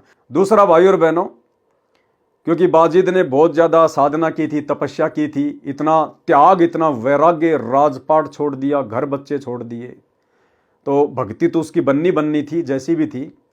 अगर परमात्मा उसको पंचर नहीं करवाते तो इस कलयुग की पिछली पीढ़ी में बाजिद वर्तमान में गुरुदेव भगवान की शरण में नहीं आ पाता। उसके पास इतना भक्ति धन होता, वो स्वर्ग में कई युगों तक रहता। तो परमात्मा ने उस आत्मा को इस कलयुग की पिछली पीढ़ी में मौका देना था, इसलिए मालिक ने उसको वहीं पंचर करवा दिया और केवल उतनी भक्ति रखी जिस भक्ति के प्रतिफल में कलयुग की पिछली पीढ़ी में परमात्मा उसको स्वर्ग से पकड़कर इस समय मानव जन्म दे सके। जैसे त्रेता युग में जब राजा जनक विमान में बैठ के बैकुंठ जा रहा था तो रास्ते में काल ने उसको ठग लिया। 12 करोड़ आत्माएं नरक में हाहाकार कर रही थी, चीख रही थी, चिल्ला रही थी। राजा दयालु था, विमान वहीं रोक दिया और कहा भैया जब तक इनको नरक से बाहर नहीं निकालोगे मैं आगे नहीं बढ़ूंगा। मना किया लेकिन नहीं माना, हट पकड़ गया। काल तो यही चाहता था। अंत में धर्मराज ने उसको समाधान बता दिया कि आप अपने आद्य पुण्य संकल्प कर दो, इनको सबको बाहर निकाल देंगे। उसने तुरंत अपने आद्य पुण्य संकल्प कर दिए राजा जनक ने, क्योंकि त्रेता युग में बहुत ज्यादा दान पुण्य वो किया करता था। सैकड़ों गायें पंडितों को दान किया करता था। राजा संतों का आदर किया करता था और विष्णु का सत उपासक था।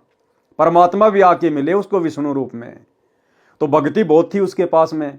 तो राजा जनक से काल ने आद्य पुण्य संकल्प करवा दिए और सभी आत्माओं को काल ने नरक से निकालकर जब तक राजा जनक के द्वारा संकल्प किए गए पुण्य उन आत्माओं के पास में रहेंगे तब तक वो स्वर्ग में रहेंगी। अब आधे पुण्य 12 करोड़ आत्माएं, उनके हिस्से में कितने का आएंगे? कोई 1 साल का स्वर्ग ले लो, 2 साल का ले लो। उसके बाद फिर उन आत्माओं को नीचे नरक में पटका जाएगा। यानी उनको तो अपना जो कर्म था वो भोगना ही भोगना था, लेकिन राजा जनक को काल ने ठग लिया। अब उसमें भी भाई और बहनों परमात्मा की मर्जी थी, क्योंकि राजा जनक नानक वाली आत्मा थी। परमात्मा ने उसका बेड़ा पार करना था, इस कलयुग की पिछली पीढ़ी में उसको मनुष्य जन्म देना था। तो परमेश्वर को मालूम था कि इसके पास इतने पुण्य हैं, अगर इसको पंचर नहीं करवाया गया तो काल इसको स्वर्ग से नीचे नहीं आने देगा और ये कलयुग की पिछली पीढ़ी वाला समय निकल जाएगा।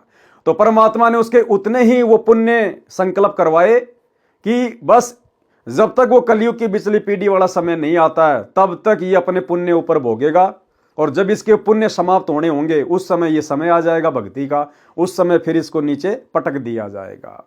लेकिन भाई और बहनों, वर्तमान में हमने बिल्कुल भी ऐसी गलती नहीं करनी है। वर्तमान में तो हमने अपनी भक्ति को हर प्रकार से सुरक्षित रखना है, चाहे कोई नरक में चीखो, चाहे कोई धरती पे चीखो। परमात्मा का रास्ता बता दो, गुरुजी से जुड़ने का मार्ग बता दो।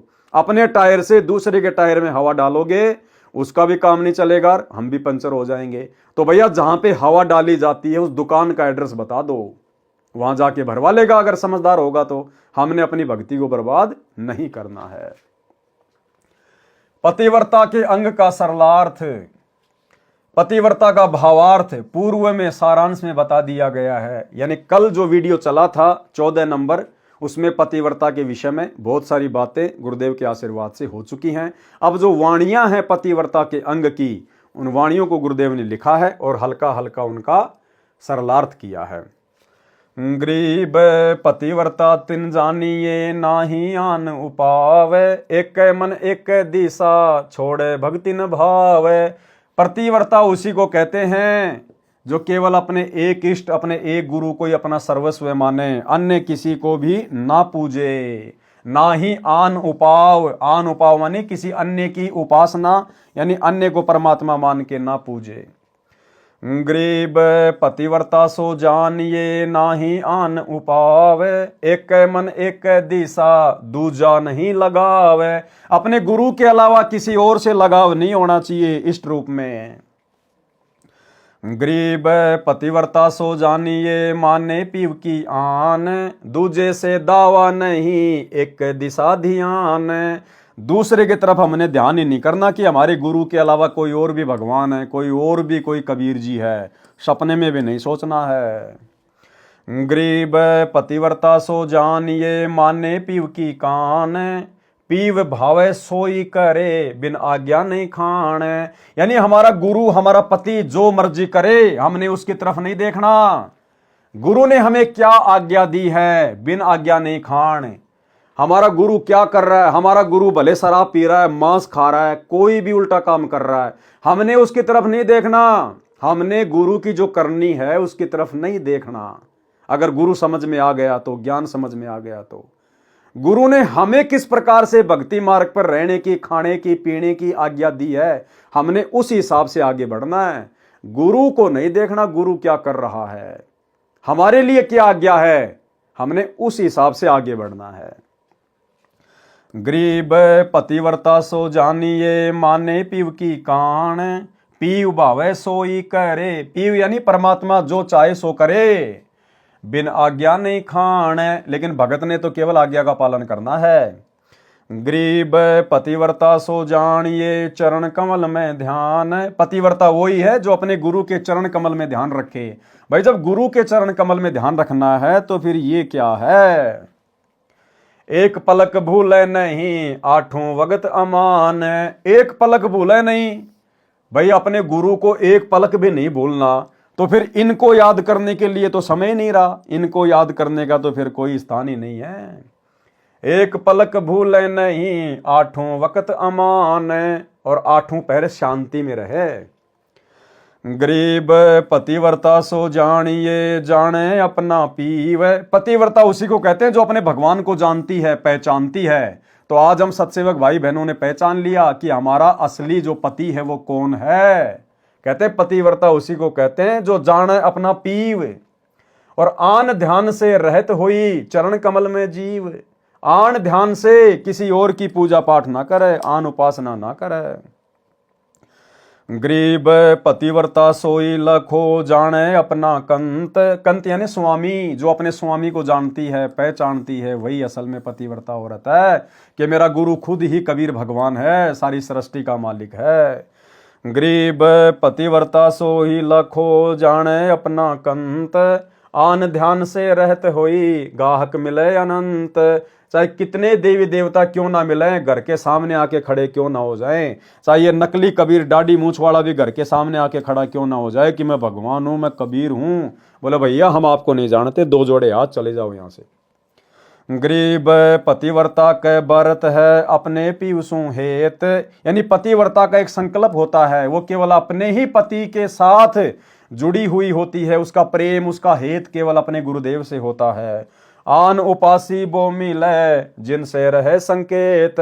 आन उपासी चाहे कितने मिलो, हमारे को भ्रमित करने वाले कि वो व्रत कर ले, उस देवता की पूजा कर ले, वहां पे घूमने चलेंगे, वहां पे जो है वो तीर्थ पे चलेंगे, कहले आन उपासी बहुत मिले जिनसे रहे संकेत, उनसे सावधान रहे। गरीब पतिव्रता सो जानिए जाके दिल नहीं और। असल में पतिव्रता भगत कौन है, पतिव्रता आत्मा कौन है, जाके दिल नहीं और, जिसके दिल में अपने गुरु के अलावा और कोई परमात्मा नहीं, कोई भगवान नहीं, इष्ट इष्ट नहीं। जबकि सतलोक आश्रमों से जुड़े हुए भाई बहनों के दिलों में तो ये नकली कबीर, नकली मुर्दा फोटो बसी हुई है। 8 सितंबर को तो अपने गुरुजी को पूज लेंगे और जून के महीने में इस कागज के टुकड़े को, मुर्दा फोटो को कबीर भगवान मानकर उसका प्रगट दिवस मना लेंगे। तो इनके दिल में तो बहुत सारे बैठे हुए हैं, ये पतिव्रता आत्मा के लक्षण नहीं है। गरीब पतिव्रता सो जानिए जाके दिल नहीं और हम सत्सेवकों के दिल में केवल हमारे गुरुजी हैं। इस फोटो को हमने पाड़ पाड़ के फेंक दिया, अपने घर से निकाल दिया, अपने दरबार से निकाल दिया। हम इसको दंडवत नहीं करते, कुछ नहीं करते, केवल अपने गुरुदेव भगवान से हमारा संबंध है। गरीब पतिव्रता सो जानिए जाके दिल नहीं और। अपने पीव के चरण बिना 3 लोक नहीं ठोर। सरलार्थ, वाणी नंबर 10 का सरलार्थ पहले कर दिया है। जैसे पतिव्रता स्त्री अपने पति के अतिरिक्त किसी पुरुष को पति यानी स्वामी के भाव से नहीं चाहती है, चाहे वह कितना ही सुंदर हो, धनी हो या बड़ा अधिकारी हो, चाहे राजा भी क्यों ना हो, उसे पतिव्रता कहते हैं।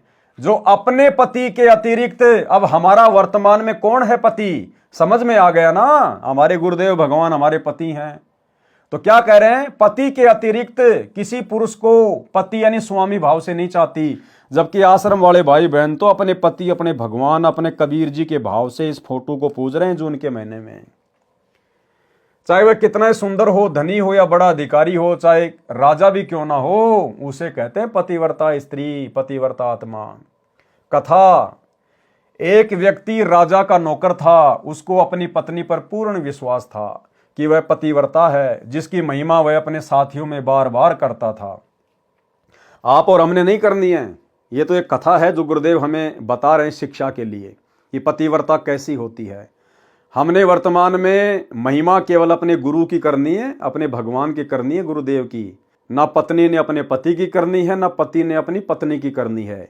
किसी के बेटा बेटी बहुत बड़े कोई अधिकारी बन गए, कोई नौकरी लग गए हैं, रिश्तेदारियों में जाकर, भक्तों के बीच में बैठकर, आश्रम में जाकर अपने बच्चों की महिमा के गीत नहीं गाने कि मेरा लड़का DCM बन गया, मेरा लड़का DC बन गया, मेरा लड़का IAS अधिकारी है।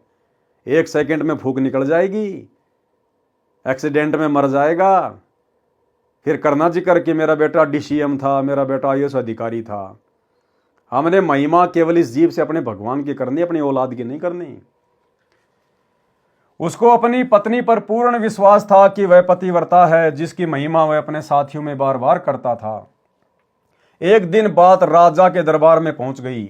नौकर हिंदू था, वो हिंदू था जो अपनी पत्नी की महिमा करता था। राजा मुसलमान था और एक मुसलमान ही उसका महामंत्री था। राज दरबार में राजा ने उस नौकर से पूछा कि आप ये कहते हैं कि आपकी पत्नी पतिव्रता है, आपको पूर्ण विश्वास है? नौकर ने कहा कि पूर्ण से भी आगे है। उसी समय महामंत्री बोला कि यदि मैं तेरी पत्नी का पतिव्रत धर्मखंड कर दूं तो तुझे क्या सजा मिलनी चाहिए। अब देखो, बकवाद से बकवाद ही निकल के आएगी।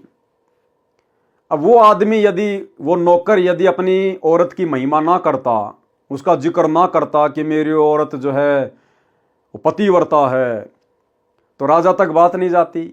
राजा तक बात नहीं जाती तो महामंत्री भी बीच में नहीं कूदता कि मैं अगर तेरी पत्नी का पतिव्रता धर्म खंड कर दूं तो तेरे को क्या सजा मिलनी चाहिए। यानी भाई और बहनों, कोई परमात्मा की अगर चर्चा चलती तो सबका आत्म कल्याण होता, सबको लाभ मिलता। अब यहां पर फालतू की बकवाद शुरू कर दी तो देखना फालतू का ही रिजल्ट निकलता चला जाएगा।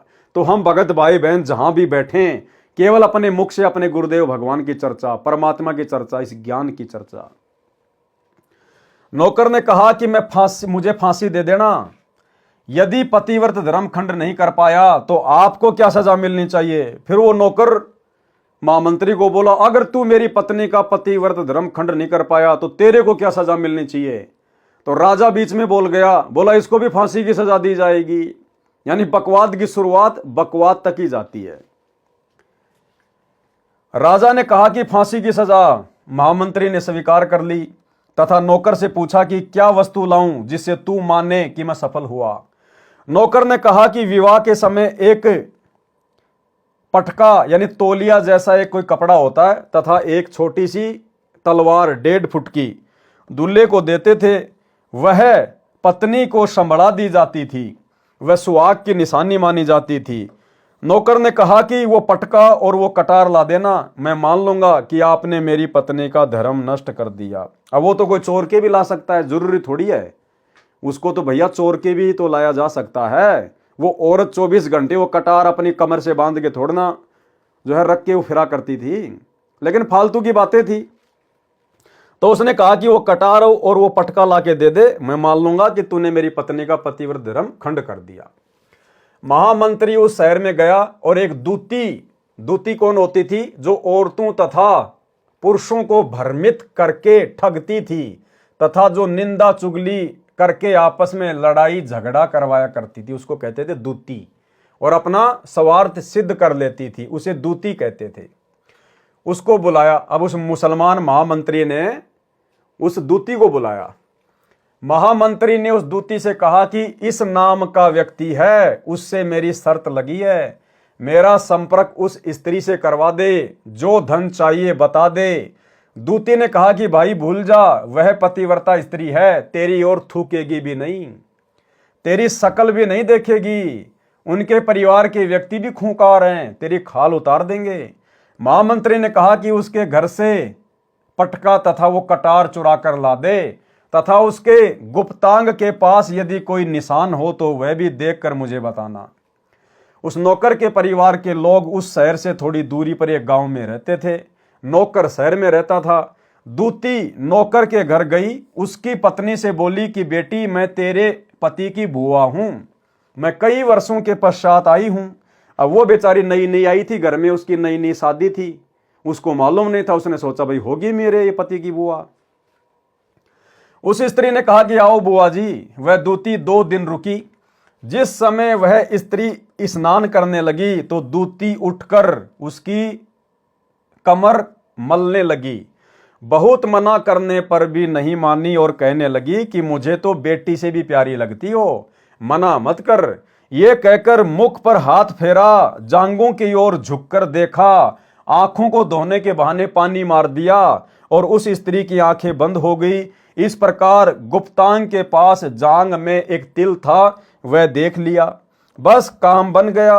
वह स्त्री स्नान करके रसोई में खाना बनाने गई तो दूती वो पटका और वो कटार लेकर चंपत हो गई। दूती ने पटका तथा वो कटार महामंत्री को दे दिए और जांग पर तिल की निशानी भी बता दी। महामंत्री ने राजा से कहा कि मैंने उसकी पत्नी के पास 2 दिन बिताए हैं और यह है उसका पटका तथा ये कटार उसी के हाथों से लेकर आया हूं। राजा ने दरबार लगाया, नौकर को बुलाया तथा महामंत्री ने सभा में पटका और कटार नौकर को दिखाई जो उसी की थी तथा उसकी पत्नी की जांग पर तिल भी बताया तो नौकर मान गया। राजा ने फांसी का दिन 15 दिन बाद रख दिया। और नौकर से अंतिम इच्छा पूछी। नौकर ने कहा कि मैं अपनी पत्नी से अंतिम बार मिलना चाहता हूं। राजा ने उसे आज्ञा दे दी। नौकर अपने घर गया और अपनी पत्नी से कहा कि आपने विश्वासघात किया। मैंने आपके विश्वास पर महामंत्री शेर खान से ऐसी शर्त लगाई थी। ध्यान रखना भाई और बहनों, बहुत गहरी बात है। क्या कहा उस नौकर ने कि मैंने आपके विश्वास पर, किसके विश्वास पर? वो अपनी पत्नी को कह रहा है कि मैंने आपके विश्वास पर और महामंत्री शेर खान से ऐसी शर्त लगाई थी। इसी प्रकार भाई और बहनों, वर्तमान में काल और परमात्मा दो ही शक्तियां हैं, काल और दयाल। वर्तमान में आप और हमें गुरुदेव भगवान ने क्या बताया कि जब प्रथम बार परमात्मा जोगजीत का रूप बनाकर काल के 21वें ब्रह्मांड में ऊपर तपतशिला पर आए तो दोनों में कुछ एग्रीमेंट हुए थे। और काल ने कहा था कि परमात्मा जो आपका ज्ञान समझे, जो आपकी मर्यादा में रहे, उसी को लेके जाना, बाकी मेरे लिए छोड़ देना। तो परमात्मा ने भी उसको छूट दे दी थी कि भैया जो पतिव्रता आत्मा होगी उसको तू छू भी नहीं पाएगा, और तू जितना मर्जी कोशिश कर लेना, जो मेरा होगा उसका तो तू बाल विवाह का नहीं कर पाएगा। गरीब कच्चा हीरा कृच हो नहीं सह घनमार, ऐसा ये मन हो रहा है तो लेखा ले करतार। तो इसी प्रकार भाई और बहनों, काल और परमात्मा की शर्त लगी हुई है। ये वर्तमान समय परीक्षा का समय है। परमात्मा ने ज्ञान और ध्यान देने में कोई कमी नहीं छोड़ी, समाधान करने में कोई कमी नहीं छोड़ी। 20 साल तक सत्संग कर करके हमें ज्ञान के रंग में रंग कर उसके बाद हिसार जेल में जाके बैठे परीक्षा लेने के लिए, और काल को स्वतंत्र छोड़ दिया परमात्मा ने कि भैया जो मेरा होगा उसका तू बाल विवाह का नहीं कर पाएगा। और मालिक ने कह दिया कि ये आत्माएं मेरी हैं, ये जितने भी सत्सेवक हैं ना, जो सात संगति से जुड़े हुए हैं, ये मेरी, ये पतिव्रता आत्मा है। और तू कितनी कोशिश कर लेना, मुझे इनके ऊपर पूर्ण विश्वास है, ये आत्माएं अपना पतिव्रता धर्म खंड नहीं होने देंगी। तो भाई और बहनों, वर्तमान में परमात्मा ने, सतगुरुदेव भगवान ने काल के साथ में शर्त लगाई हुई है अपनी पतिव्रता आत्माओं के विश्वास पर। इसलिए ये काल सबसे ज्यादा दुखी, सबसे ज्यादा परेशान हम सत्सेवक भाई बहनों को करता है, लेकिन बिगाड़ कुछ नहीं पाता। जिस प्रकार उस शेर खान महामंत्री ने उस औरत के पीछे वो दूती लगा दी, इसी प्रकार इस काल ने अपने दूत ये सतलोक आश्रम मैनेजमेंट हरियाणा वाले लगा दिए कि भैया इनके परमपिता परमेश्वर सतगुरु रामपाल जी भगवान के साथ मेरी शर्त लग चुकी है। अगर मैं शर्त हार गया तो 1000 साल के लिए मेरे को फांसी लग जाएगी। तो काल के हुक्म से ये दूत, उधर तो वो दूती थी, इधर ये दूत, सतलोक आश्रम मैनेजमेंट हरियाणा वाले ये कोऑर्डिनेटर, गुरुजी के बेटा बेटी, भाई बंधु रिश्तेदार, सात संगतियों में लड़ाई झगड़े करना, पुलिस प्रशासन को भेजना, अन्य भक्तों को भेज देना, भक्तों के साथ मार पिटाई करवाना, झूठे मुकदमे लगवाना, जेल करवा देना, गाली गलोच करना, सात संगतियां रुकवाना, गुरुद्रोही कह के हमारे को डराना धमकाना, पीले पर्चे निकालना।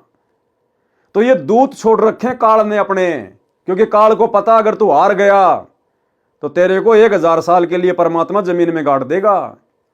तो शेर खान महामंत्री की तरह भाई काल को हो रहा है दर्द कि इनका पतिव्रता धर्म तो मैं तोड़ नहीं पा रहा, हर प्रकार से कोशिश कर रहा हूं, प्रयास कर रहा हूं, लेकिन ये आत्माएं तो डगमगी नहीं हो रही। ये तो अपने गुरु के अलावा किसी को मानती नहीं, जानती नहीं, पहचानती नहीं। इन्होंने तो अपने गुरु का ज्ञान लेने के बाद में आंखें बंद कर ली संसार की ओर से। तो ये वर्तमान में शर्त लगी हुई है, और गुरु ने शर्त लगाई है आप और हम आत्माओं के विश्वास के ऊपर, यानी गुरु ने आप और हमारे ऊपर विश्वास किया है। तो भाई और बहनों, यदि हमने गुरु जी का विश्वास तोड़ दिया, यदि हमने अपने पतिव्रता धर्म को खंड कर दिया, यानी परमात्मा ने कह दिया भैया वो मेरे अलावा किसी को नहीं मानते, मेरे अलावा और कोई भगवान नहीं, कोई परमात्मा नहीं, सबको रिजेक्ट कर दिया, तो काल अब क्या करेगा? इसको परमात्मा मनवाएगा, जैसे तैसे करके इसका कबीर प्रकट दिवस मनवाएगा, इसकी फोटो वापस आपके घर में लगवाएगा, इसको आपको दंडवत करवाएगा,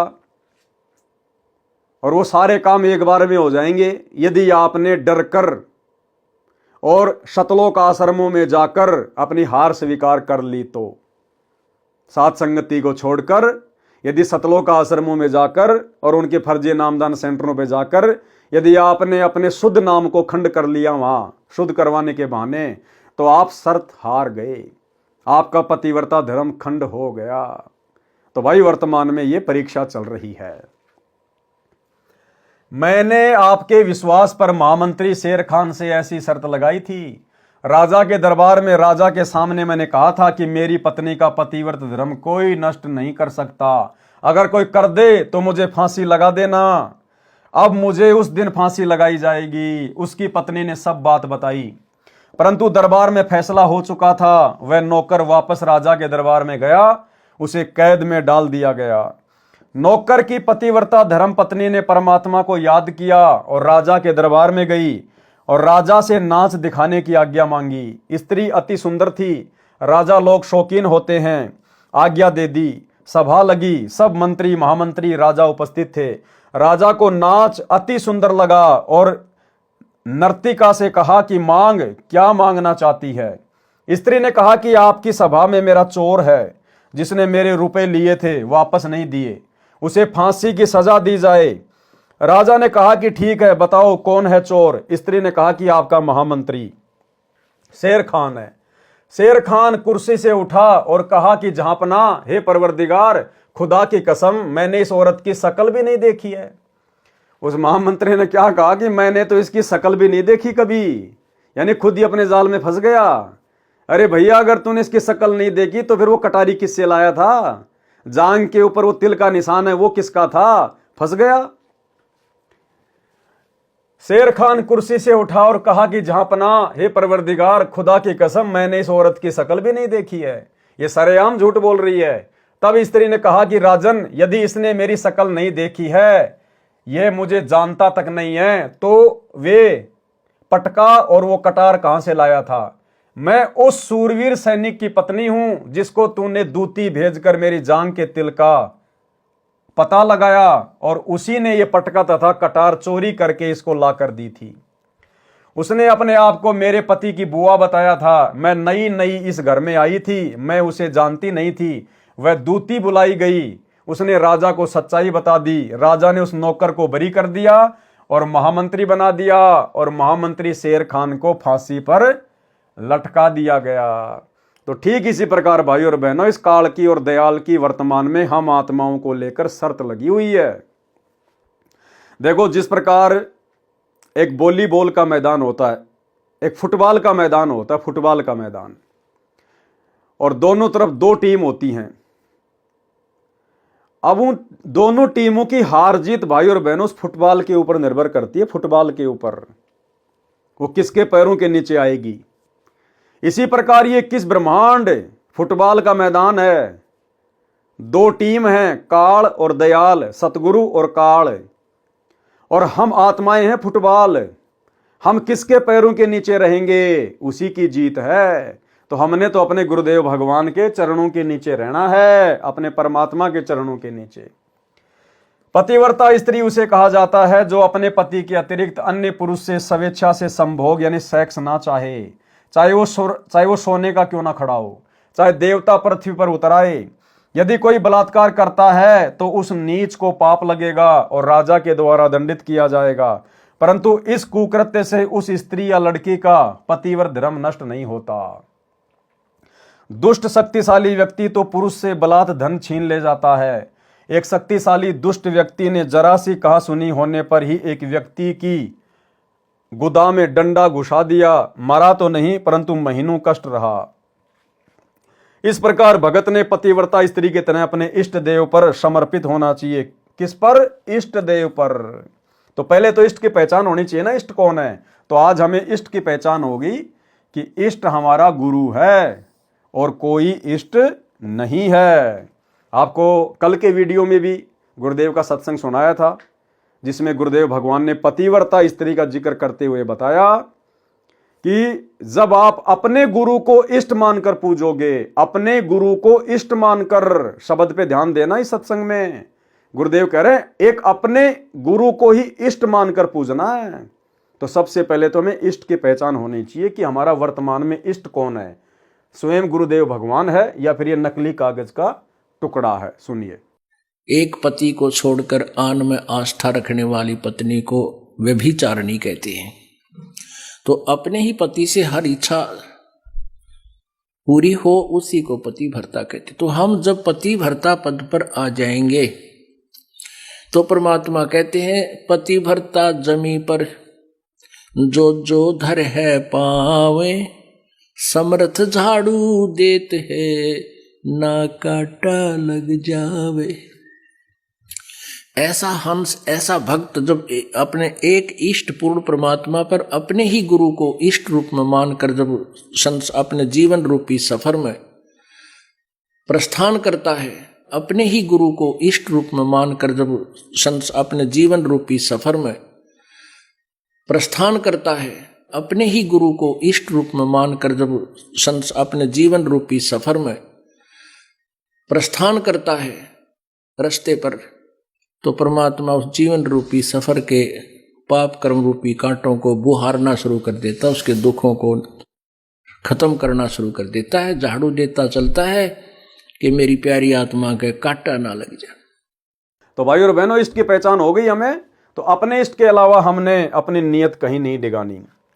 इस प्रकार भगत ने पतिव्रता स्त्री की तरह अपने इष्ट देव पर समर्पित होना चाहिए, तब परमेश्वर प्रसन्न होगा। यानी इष्ट स्वयं ही परमेश्वर है और मोक्ष प्रदान करेगा। वाणी नंबर 1 से 10 का शब्दार्थ। आन यानी अन्य, उपाव यानी उपासना, पीव यानी पति। आन यानी शर्म यानी आन कान, दावा नहीं यानी अपना हक नहीं समझे, ध्यान यानी ध्यान, कान यानी काणे यानी लाज शर्म ध्यान। पति धारण करना यानी पतिव्रता धर्म धारण कर लिया तो अटल रहती है, यह उसका मत यानी सिद्धांत है। गाहक मिलो यानी स्त्रियों को लोभ लालच देकर दुराचार करने वाले पतिव्रता को असंख्य मिलो, वह अपना सिद्धांत नहीं बदलती। टस से मस नहीं होती। हित यानी प्रेम, आन यानी उपासी, अन्य देवताओं की उपासना करने वाली आत्माएं बहुत मिलें, परंतु अपने इष्ट देव को पतिव्रता नहीं त्यागती। सच्चा भगत अपने मूल मालिक के स्थान पर, मूल मालिक कौन? अपना गुरु। वर्तमान में भक्ति का मूल कौन है? गुरु। सच्चा भगत अपने मूल मालिक के स्थान पर अन्य देवी देवताओं की पूजा कभी नहीं करता। संकेत माने सतर्क रहना। वाणी नंबर 10 का सरलार्थ सारांश में कर दिया गया है। वाणी नंबर 11 से 20। गरीब पतिव्रता के बैरत में कदे न पर है भंग, उनका दुनिया क्या करे जिनके भक्ति उमंग। गरीब पतिव्रता परहेज है आन उपास अनीत, अपने पीव के चरण की छाड़त ना प्रतीत। गरीब पतिव्रता के बैरत है दूजा दोजख दुंद, अपने पीव के नाम से चरण कमल रह बंद। गरीब पतिव्रता पर संग सुने जाका जासे नेह, अपना पति छोड़े नहीं कोटि मिले जो देव। गरीब पतिव्रता पर संग सुने जाकी जासे लाग, अपना पति छोड़े नहीं पूर्व बले बड़वाग। गरीब पतिव्रता पर संग सुनी जाकी जासे लाग, अपना पति छाड़े नहीं जू चकमक में आग। गरीब पतिव्रता के पीव चरण की सिर पर रजले डार, 68 तीर्थ सब की ये गंगा नान किदार। गरीब पतिव्रता पीव के चरण की सिर पर रजले राख, पतिव्रता का पति पार ब्रह्म है सतगुरु बोले साख। गरीब पतिव्रता पति प्रणाम करे रहे पति को पूज, पतिव्रता पार ब्रह्म पावे ही सतगुरु को ले बूझ। गरीब पतिव्रता को परिणाम करे पतिव्रता को मिल ध्याए, पतिव्रता दीदार करी 84 नहीं जाए। सरलार्थ, पतिव्रता स्त्री की तरह भगत के एक परमात्मा की भक्ति के व्रत यानी प्रतिज्ञा कभी भंग नहीं पड़ता, यानी खंडित नहीं होता। जिनको परमात्मा की भक्ति की उमंग लगी है तो उन भक्तों को संसार के व्यक्ति कुछ हानि नहीं कर सकते, उनके भक्ति धर्म कर्म को खंडित नहीं करवा सकते चाहे कितनी कोशिश। वह भगत पतिव्रता की तरह अन्य उपासना से परहेज करता है, अपने पीव यानी पति परमेश्वर के चरणों की प्रतीत यानी विश्वास नहीं छोड़ता।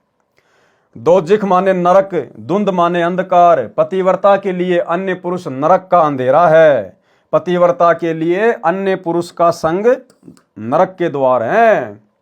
धुंध माने अंधकार, पतिव्रता के लिए अन्य पुरुष नरक का अंधेरा है। यानी भगत अपने इष्ट के अतिरिक्त अन्य देव की पूजा नरकदायक मानता है। अपने इष्ट के अलावा अन्य देव की पूजा नरकदायक मानता है। अपने पूर्ण परमेश्वर पर पूर्ण विश्वास रखता है, उसी के चरण कमलों में बंध चुका है। वाणी नंबर 14 का सरलात सारांश में कर दिया गया है। पतिव्रता अपने पति की प्रशंसा सुनती है, अन्य की नहीं। अब भैया जून के महीने में तो कबीर प्रकट दिवस मनाकर इस कागज के टुकड़े की प्रशंसा होती है, जबकि पतिव्रता स्त्री केवल अपने पति की महिमा सुनती है, अन्य की नहीं। इसी प्रकार भगत केवल अपने इष्ट पूर्ण परमात्मा की कथा प्रसंग सुनता है। पूर्व जन्म के बड़ भाग से यानी पुण्य कर्मों के प्रभाव से भगत एक इष्ट पूर्ण परमात्मा पर दृढ़ होता है। यानी अपने गुरु को ही इष्ट मानना कोई सामान्य बात नहीं होती है। क्या कह रहे हैं गुरुदेव कि पूर्व जन्म के बड़ भाग से यानी पुण्य कर्मों के प्रभाव से भगत एक इष्ट पूर्ण परमात्मा पर दृढ़ होता है, केवल एक इष्ट पर। और थोड़ी देर पहले आपने सुन लिया गुरुदेव के मुख से कि इष्ट कौन है, केवल अपना गुरु है। तो अपने गुरु पर यानी अपने इष्ट पर दृढ़ होना कोई सामान्य बात नहीं है। इसीलिए तो केवल सत्सेवक भाई बहन ही वर्तमान में अपने गुरु जी पर दृढ़ हैं, अपने गुरु के अलावा किसी और को इष्ट नहीं मानते, क्योंकि हमारे पिछले जन्म के बड़ भाग हैं।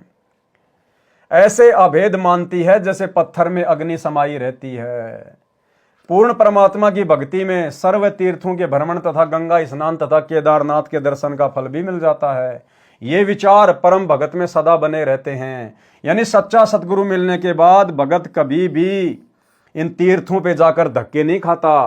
केदारनाथ, बद्रीनाथ, कावड़ लाना, जगन्नाथ जाना, कबीर मंडी जाना, फलाना जाना, वो देखने के लिए जाना, सारे तीर्थ धाम हमारे गुरुदेव भगवान के चरणों में यानी इनकी भक्ति में है।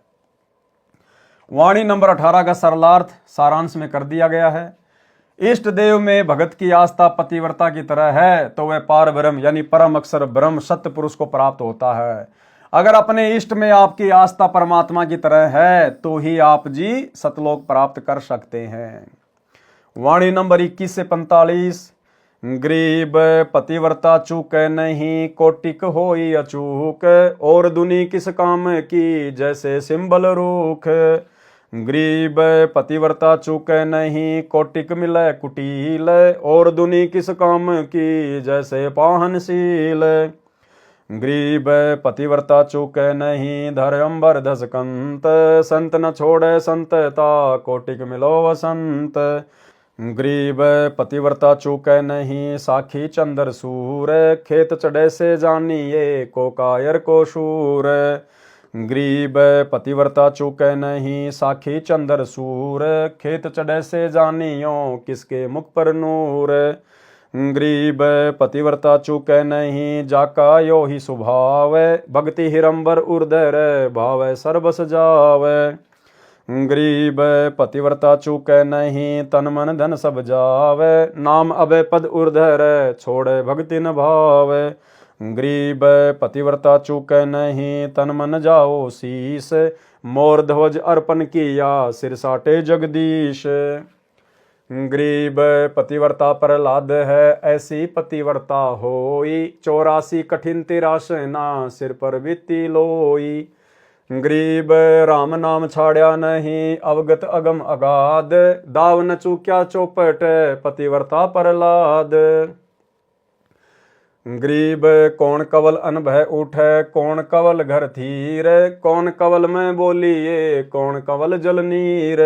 गरीब मूल कवल अनभय उठे, सहस कमल घर थीर, कंठ कमल में बोलिए त्रिकुटी कमल जल नीर। गरीब कहाँ बिंद की संधि है, कहाँ नाड़ी की नीम, कहाँ बजरी का द्वार है, कहाँ अमरी की सीम। गरीब त्रिकुटी बिंद की संधि है, नाभि नाड़ी नीम, गुदा कवल बजरी कही मूलई अमर सीम। गरीब कहाँ भवर का वास है, कहाँ भवर का बाग, कौन भवर का रूप है कौन भवर का राग। गरीब हृदय भवर का वास है, सहस कवल दल बाग, उजल हिरंबर रूप है, अनहद अवगत राग। गरीब निस्वासर कै जागैण, हासिल बड़ा नरेश, नाम बंदगी चित धरो, हाजरी रहना पेश। गरीब सुरति सिंहासन लाइए, निर्भय धुनि अखंड, चित्रगुप्त पूछे नहीं, जम का मिटी है दंड। गरीब ऐसा सुमरण कीजिए, रोम रोम दुन ध्यान, 8 बकत अधिकार करी, पतिव्रता सो जान।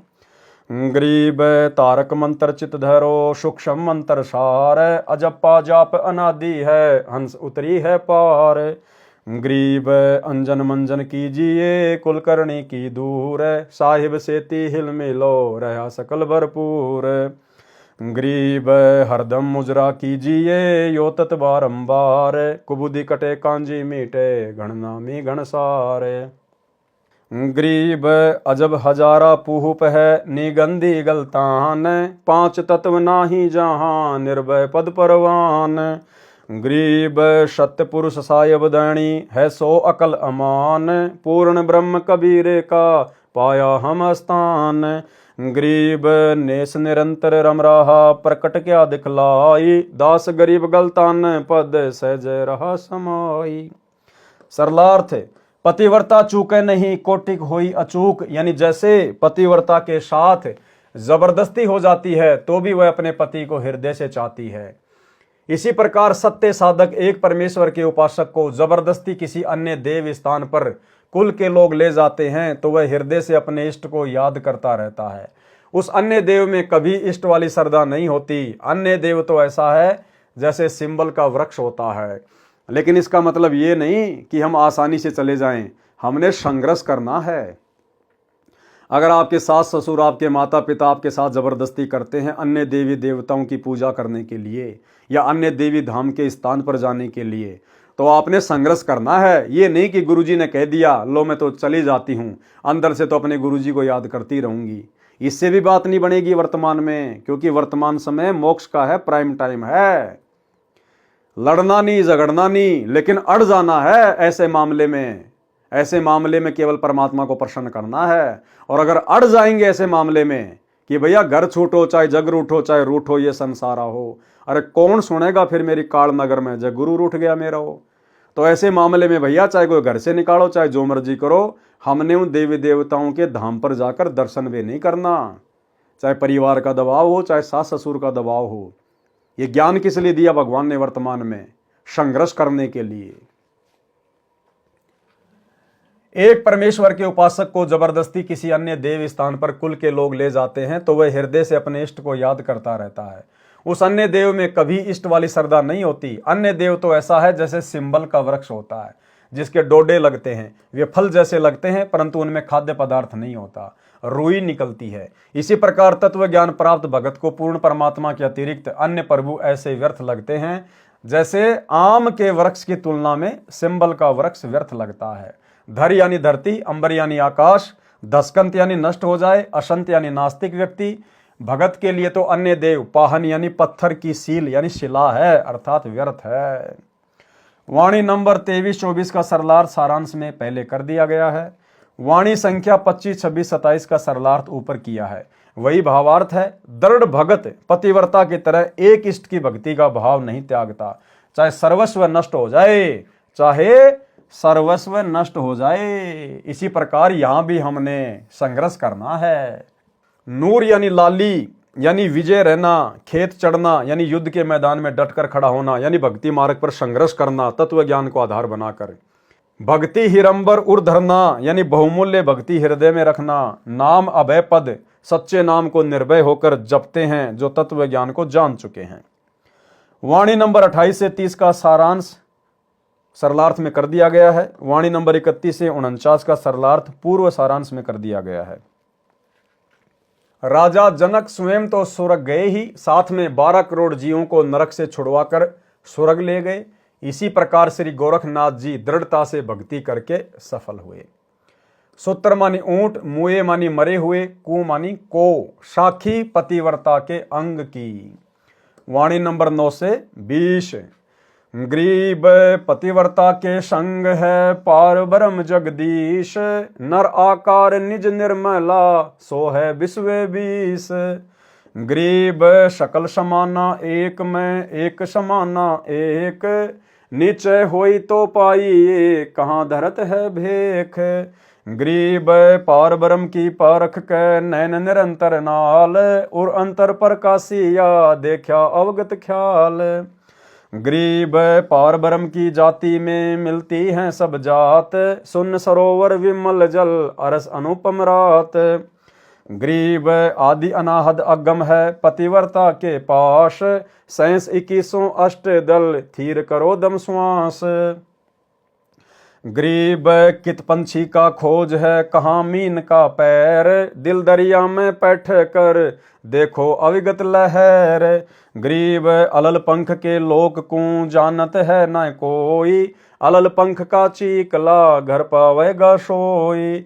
गरीब सिकल बिकल संसार है पतिव्रता दिल थीर, अचल अनाहद अरस धुनी डोले नहीं शरीर।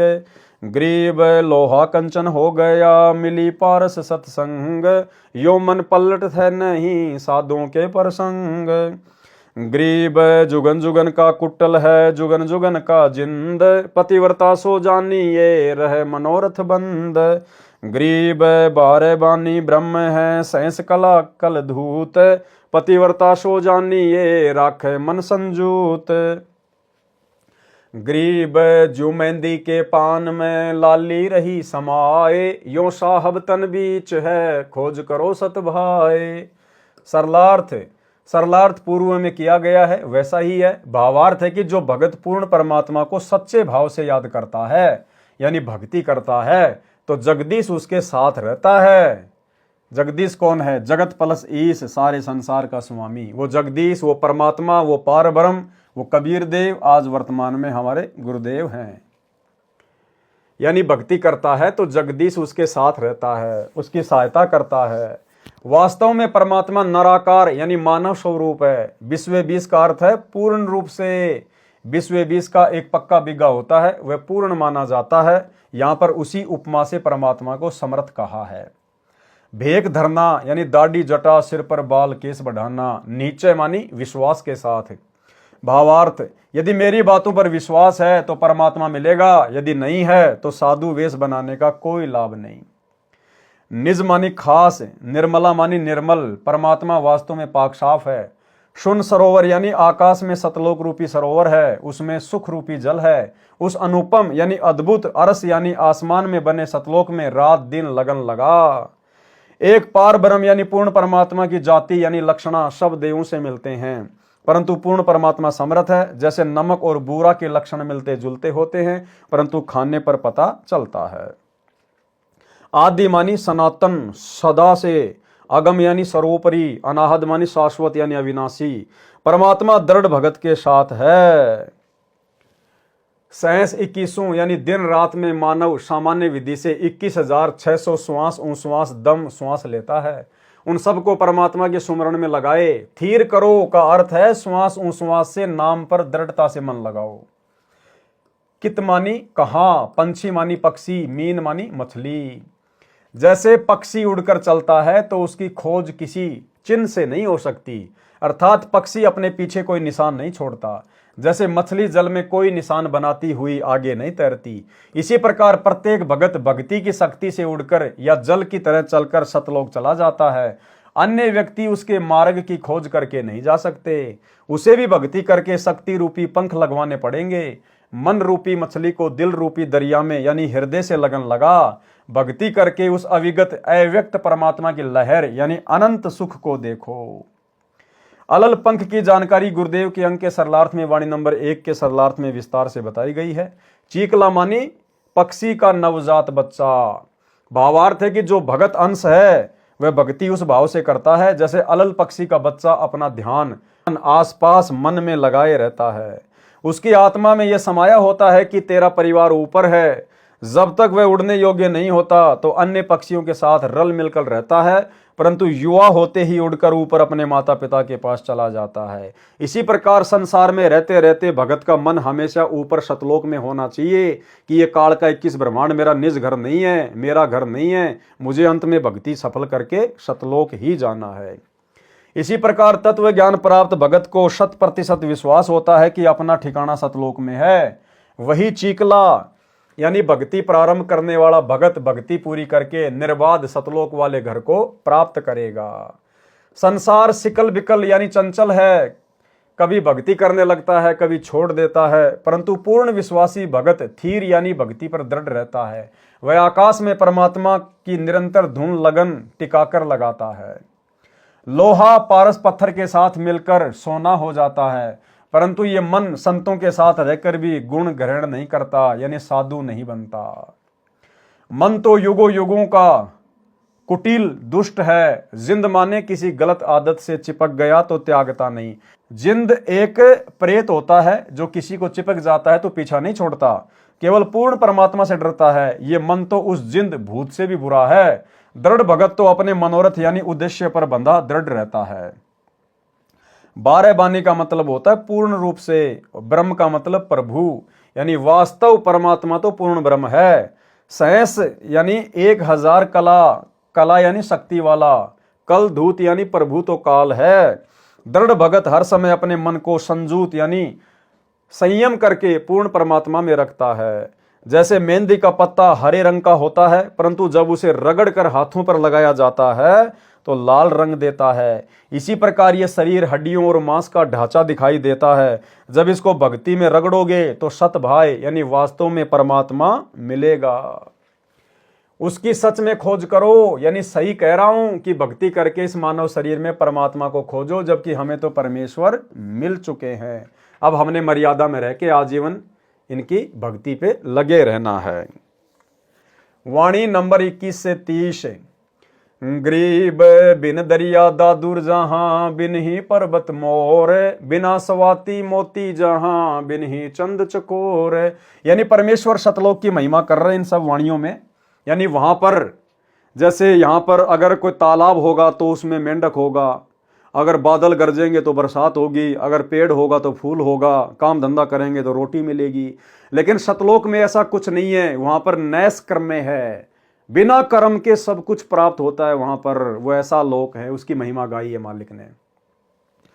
गरीब बिन दरिया दादुर जहां, दादुर यानी मेंढक, बिन ही पर्वत मोर, बिना सवाती मोती जहां, बिन ही चंद चकोर। गरीब बिन बादल बिजली जहां, बिन घन हर गर्जंत, बिन बागों कोयल जहां, बिन ही फाग बसंत। गरीब बिन ही बेली फूल है, बिना केत की भोर, बिन चिस्म्यों दीदार है, बिना दस्त जहां चोर। गरीब बिन ही आसन बैठे ना, बिन पग का जहां पंथ, बिन ही द्वारे बोले ना, समझे बिरला संत। गरीब बिन जिब्या वाणी पढ़े, बिन ही अंग अनूप, बिन मंदिर जहां पौडना, अवगत सत्य स्वरूप। गरीब बिन ही धरती देहरा, जामे अवगत देव, दृष्टि मुष्टि से रहत है, जाकी कर ले सेव। गरीब जू सुआ पिंजर बस, खिड़की बंद लगाई, दुर्मति दिल अंदर रहे, मंजारी नहीं खाई। गरीब मार्ग बंक पिछाने ले, उड़न गड़न दे छाड़, सुरती शब्द के संग है, दुर्मति दिल से काढ़। गरीब कौन कवल में काल है, कौन कमल में राम, कौन कमल में जीव है, कौन कमल विश्राम। गरीब कंठ और सैंस कमल में काल है, शंख कमल दल राम, हृदय कमल में जीव है, अष्ट कमल विश्राम। सरलार्थ बिन यानी बिना दरिया नदी के जहां पर दादुर यानी मेंढक है, तथा पर्वत के बिना मोर रहते हैं। मोती का निर्माण समुद्र में रहने वाले जीव सीप के अंदर स्वाति नक्षत्र की वर्षा की बूंद से होता है, परंतु सतलोक में सतगुरु की शक्ति से सवते मोती बन जाते हैं। चकोर पक्षी भी बिना चंद्रमा के रहता है। भावार्थ है कि सतलोक में सर्व व्यवस्था परमेश्वर जी की कृपा से होती है। जो आश्चर्य की बात है, परंतु सतलोक में सामान्य बात है। सतलोक में बिन बाग के कोयल है, यानी कोयल की आवाज अपने आप होती है। ऐसा नहीं है कि सतलोक में बाग नहीं है, परंतु जहां बाग नहीं है वहां भी कोयल जैसी सुरीली आवाज सुनने को मिलती है। यानी वहां पर सब कुछ है, ऐसी सृष्टि है, लेकिन वहां पर बिना कर्म किए सब कुछ मिलता है। वहां भी कोयल जैसी सुरीली आवाज सुनने को मिलती है। बिजली जैसी चमक, यानी आकाशीय बिजली चमकती है तो वह बादलों से टकराने से गरज के साथ चमकती है। सतलोक में ऐसी झिलमिल झिलमिल तथा बादल वाली गर्जना कुछ स्थानों पर सदैव होती रहती है, वह बिना बादलों के होती है। सतलोक में बसंत के सुहावने मौसम के लिए फाल्गुन महीने की प्रतीक्षा नहीं करनी पड़ती, वहां सदैव बसंत जैसा सुहावना मौसम रहता है। यह परमेश्वरीय शक्ति का कमाल है। वजह से आज कोई भी वस्तु यदि हमने धरती पर रखनी है तो उसको धरती पर रखना पड़ेगा। जैसे मकान है, गाड़ी है, कोई भी चीज है। अब आप देखो, सूरज है, चांद है, ये बताओ कौन सी धरती पे वो टिके हुए हैं? बिना धरती के टिके हुए ना। तो ऐसे ही सतलोक में सारी व्यवस्था है, लेकिन केवल परमात्मा ही आधार है और कोई चीज आधार नहीं है। दस्त मानी हाथ, भौरा यानी भौरा जो काला भुंड जैसा होता है, फूलों पर बैठकर सुगंध लेता है। बेली यानी बेल यानी लता, पूप यानी फूल फूल, पग यानी पैर, पंथ मानी मार्ग, चोर मानी चंवर जो गाय की दुम जैसे बालों वाला होता है, जो संतों तथा सदग्रंथों के ऊपर हाथ से चलाया जाता है। वह सतलोक में बिना हाथ के अपने आप चलता रहता है। आसन यानी बैठने के लिए कपड़ा, गद्दा या कुर्सी को आसन कहते हैं। सतलोक में बिना जीभ के भी बोल सकते हैं, यानी धुनी से बात होती है, मन ही मन में बातें होती हैं। जैसे आकाशवाणी होती है, मंदिर, महल, देहरा, देवालय जिसमें परमेश्वर रहते हैं। इन वाणियों में सतलोक में अनहोनी लीलाओं का ज्ञान है। वैसे वहां पर स्थायी मकान है, बाग हैं, झरने बहते हैं। अंग मानी शरीर जो 5 तत्व का है वह नहीं है। वहां पर अनूप यानी विचित्र शरीर है। दृष्टि यानी नजर, और मुष्टि यानी विशेष ध्यान से देखने की कोशिश। दृष्टि तो सामान्य नजर होती है, जो नजर गड़ाकर ध्यान से देखे वह मुष्टि कही जाती है। रहत मानी बिना, सेव मानी पूजा। भावार्थ है कि उस परमात्मा को आत्मा की आंखों से देखा जाता है, चरम दृष्टि से नहीं। दुर्मति यानी बुरी नीयत से किया गया विचार। मंझारी यानी बिल्ली। सुआ यानी तोता। सुक मानी पिंजरा। भावार्थ है कि तोता अपने पिंजरे में रहता है तो उसको बिल्ली नहीं खा सकती। दुर्मति तो बिल्ली है, आत्मा तोता है। यदि मर्यादा में रहकर भगत चलता है तो उस पर किसी के दुर्विचारों का प्रभाव नहीं पड़ता। उड़न गड़न यानी चंचलता को छोड़कर यथार्थ भक्ति मार्ग को पहचान कर उसी अनुसार साधना कर अपने दिल से पूर्व के कुविचार काट यानी निकाल कर सत्य भाव से सत्य साधना कर अपने ध्यान यानी सुरती को शब्द यानी नाम जा पर लगाए रखे। संत गरीबदास जी ने प्रश्न उत्तर से ज्ञान समझाया है। प्रश्न किया है कि काल कौन से कमल चक्कर में है तथा जीव कौन से कमल में विश्राम करता है। उत्तर दिया है कि कंठ कमल तथा सहस्र कमल में दुर्गा जो काल की पत्नी है तथा काल ब्रह्म रहते हैं। दोनों का एक ही मकसद है, इसलिए ये दोनों काल स्वरूप हैं जो जीव को फंसाए हुए हैं। हृदय कमल में यानी शिव के लोक का कार्यक्रम जिस कमल चैनल में दिखाई देता है वह हृदय कमल है। उसी में परमेश्वर जी का मिनी सतलोक वाला कार्यक्रम एक कोने में दिखाई देता है। संग कमल वहां दृष्टिगोचर होता है। उसी हृदय कमल में जीव रहता है। अष्ट कमल में जीव विश्राम करता है। यानी जब हम रात को सो जाते हैं तो हमारी जो आत्मा है, हमारा जो जीव है, वो कहां चला जाता है? अष्ट कमल में जीव विश्राम करता है। अष्ट कमल का यहां भावार्थ है कि नाभि कमल जिसकी 8 पंखुड़ियां हैं, इसे भी अष्ट कमल दल कहते हैं। सोते समय जीव अष्ट कमल में रहता है। इस प्रकार प्रश्नोत्तर में ज्ञान स्पष्ट किया है। यानी भाई और बहनों, ये हमारे कोई विशेष काम की बातें नहीं है। ये तो आदरणीय गरीबदास जी महाराज जी को इसलिए लिखनी पड़ी ताकि कोई ये ना समझे कि गरीबदास जी तो बिल्कुल अनपढ़ थे, उनको शास्त्रों का कोई ज्ञान नहीं था। इसलिए परमात्मा ने योगियों के योग को भी फैल किया और ऐसी ऐसी बातें लिख दी जो योगियों को भी पता नहीं है। लेकिन आप और हमारे ये बातें विशेष मतलब की नहीं है। हमारा बेड़ा पार होगा गुरुदेव भगवान की मर्यादा, गुरु को इष्ट मानना और अपनी भक्ति आजीवन करते रहना। वाणी नंबर 31 से 45। गरीब कौन कमल अनभय उठे, कौन कमल घर थीर, कौन कमल में बोलिए, कौन कमल जल नीर। गरीब मूल कमल अनभय उठे, सहस कमल घर थीर, कंठ कमल में बोलिए, त्रिकुटी कमल जल नीर। गरीब कहाँ बिंद की संधि है, कहाँ नाड़ी की नीम, कहाँ बजरी का द्वार है, कहाँ अमरी की सीम। गरीब त्रिकुटी बिंद की संधि है, नाभि नाड़ी नीम, गुदा कमल बजरी कही, मूलई अमरी सीम। गरीब कहाँ भंवर का बास है, कहाँ भंवर का बाग, कौन भंवर का रूप है, कौन भंवर का राग। गरीब हृदय भंवर का वास है, सहस कमल दल बाग, उजल हिरंबर रूप है, अनहद अवगत राग। गरीब निस्वासर कै जागणे, हासिल बड़ा नरेश, नाम बंदगी चित धरो, हाजरी रहना पेश। गरीब सुरति सिंहासन लाइए, निर्भय धुनि अखंड, चित्रगुप्त पूछे नहीं, जम का मिट है दंड। गरीब ऐसा सुमरण कीजिए, रोम रोम धुनि ध्यान, 8 वक्त अधिकार करे, पतिव्रता सो जान। गरीब तारक मंत्र चित धरो, सूक्ष्म मंत्र सार, अजप्पा जाप अनादि है, हंस उतर है पार। गरीब अंजन मंजन कीजिए, कुलकर्णी करी दूर, साहिब सेती हिल मिलो, रहा सकल भरपूर। गरीब हरदम मुजरा कीजिए, यो तत् बारंबार, कुबुद्धि कटे कांजी मीटे, घननामी घनसार। गरीब अजब हजारा पूप है, निगंधी गलतान, 5 तत्व नाई जहां, निर्भय पद परवान। गरीब सतपुरुष साहेब धैणी है, सो अकल अमान, पूर्ण ब्रह्म कबीर का पाया हम स्थान। गरीब नेस निरंतर रम रहा, प्रकट क्या दिखलाई, दास गरीब गलतान पद सहज रहा समाई। सरलार्थ संत गरीबदास जी ने प्रश्न उत्तर करके शरीर के अंदर का भेद बताया है। मूल कमल से अनभय यानी अनुभव की वाणी निकालकर जीविया पर आती है। जब तक जीव परमेश्वर कबीर जी की शरण में नहीं आता, तब तक उसका अंतिम ठिकाना सहस्त्र कमल है, यानी कालजाल में ही रहता है। वह उसी को थीर यानी स्थायी मानता है। कंठ कमल जीव को बोलने में सहयोग देता है। त्रिकुटी कमल से दुख तथा प्रेम के आंसू निकलते हैं। बिंद यानी बीज शक्ति शुक्राणु त्रिकुटी से नीचे स्वाद चक्कर में आते हैं, फिर स्त्री के गर्भ में पुरुष द्वारा जाते हैं। उस शुक्राणु को स्वाद कमल में भेजने में नाड़ी सहयोग देती है, वह नाभिक कमल से जुड़ी है। गुदा कमल स्वाद कमल में बजरी यानी वीर्य है, और मूल कमल में अमरी यानी सिद्धि शक्ति है। भंवर का यह भाव जीव से है। वैसे भंवर भंवरा होता है जो फूलों की सुगंध लेता है, काले रंग का भुंड, परंतु इस वाणी में उपमा अलंकार है। भंवर का भावार्थ जीव से है।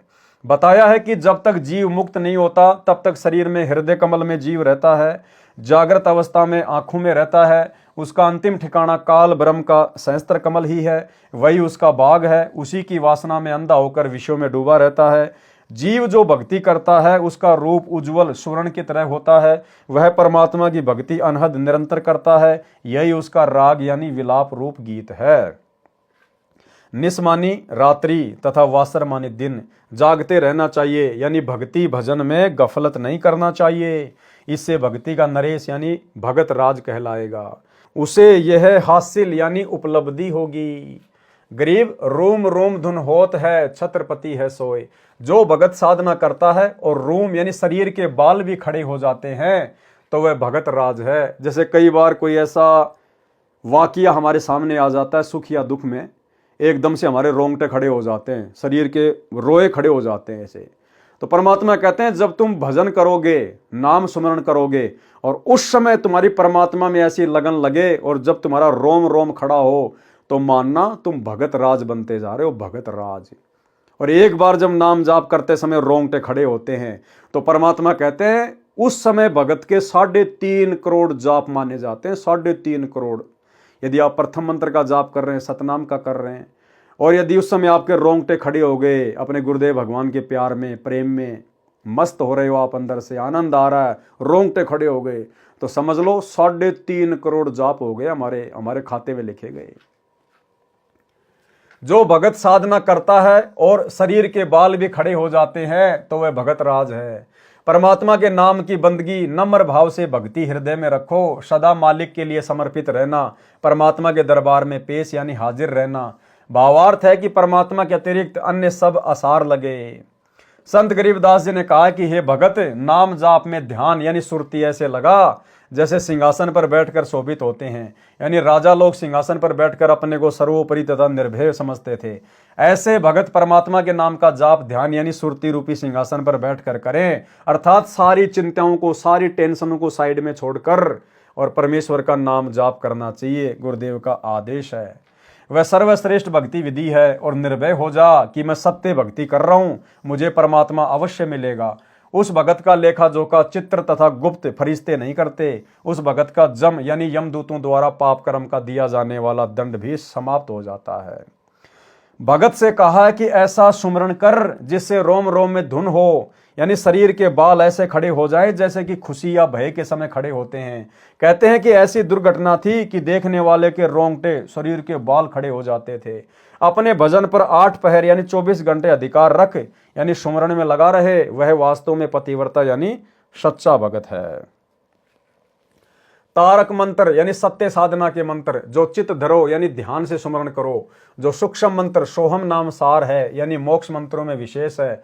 अजप्पा जाप, जो श्वास श्वास से जाप किया जाता है, वह अनादि अर्थात सनातन है।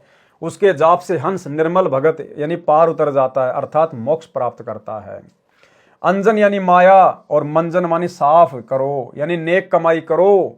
कुल करनी यानी परंपरागत साधना जो शास्त्र विरुद्ध है उसे दूर करो, त्याग दो। भावार्थ है कि सांसारिक संपत्ति से मन हटाकर साहिब यानी परमेश्वर के साथ हिल मिलो यानी भक्ति में लगे रहो। उसकी निराकार शक्ति सब जगह परिपूर्ण यानी भरपूर है। परमेश्वर का मुजरा, यहाँ स्तुति को मुजरा कहा है। परमेश्वर की स्तुति यानी उसका मुजरा हृदय से करो। ये तत् यानी सार है, इसे बार बार करते रहो। इस प्रकार परमात्मा की स्तुति व भक्ति से कुबुद्धि यानी दुर्मति नष्ट हो जाती है। घण नामी घणसार का अर्थ है कि सुप्रसिद्ध भगत हो जाएगा तथा भक्ति का धनी घणसार होकर शतलोक को चला जाएगा। अजब यानी अनोखा, हजारा यानी हजारों पत्तियों वाला, पूप यानी फूल, नेगंदी यानी विशेष महक वाला, गलतान यानी उसकी महक के प्रभाव से साधक गलतान यानी मस्त हो जाता है। उस शतलोक में 5 तत्व से निर्मित कोई वस्तु नहीं है, वह निर्भय पद है, परवान है यानी पूर्ण मोक्ष पद है, जहां भगत जन्म मरण तथा कर्म दंड से मुक्त होकर निर्भय हो जाता है। पूर्ण परमात्मा सभी का धनी यानी मालिक है, उसको सत्य पुरुष कहते हैं। वह अकल यानी निर्बंध है तथा अमान यानी शांत है। उस पूर्ण परमेश्वर कबीर जी का शतलोक का स्थान हमको प्राप्त हुआ है। कौन कह रहे हैं? गरीबदास जी। नेस का अर्थ इस वाणी में अदृश्य शक्ति है। नेस का अर्थ नष्ट करना भी होता है। ये वाणी के बोलने के भाव पर निर्भर करता है।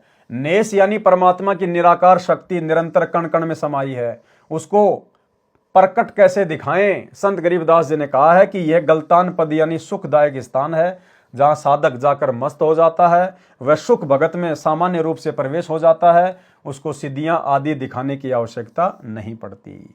स्वामी रामदेवानंद गुरु महाराज जी की असीम कृपा से पतिव्रता के अंग का सरलार्थ पूरा हुआ। ठीक इसी प्रकार पूज्य गुरुदेव भगवान सतगुरु रामपाल जी परमेश्वर जी के शुभ आशीर्वाद से पतिव्रता के अंग का ये वीडियो कंप्लीट हुआ। सत साहिब यानी अविनाशी परमात्मा सतगुरु रामपाल जी भगवान। तो भाइयों और बहनों, आज की वीडियो में केवल इतना ही। कल फिर से गुरुदेव भगवान के आशीर्वाद से एक नई वीडियो के साथ में आप सभी भाई बहनों के साथ में आपकी सेवा में हाजिर होंगे। तब तक गुरुदेव भगवान हम सबको आज्ञा दें, इजाज़त दें, आशीर्वाद दें। बंदी छोड़ सतगुरु रामपाल जी भगवान की जय हो।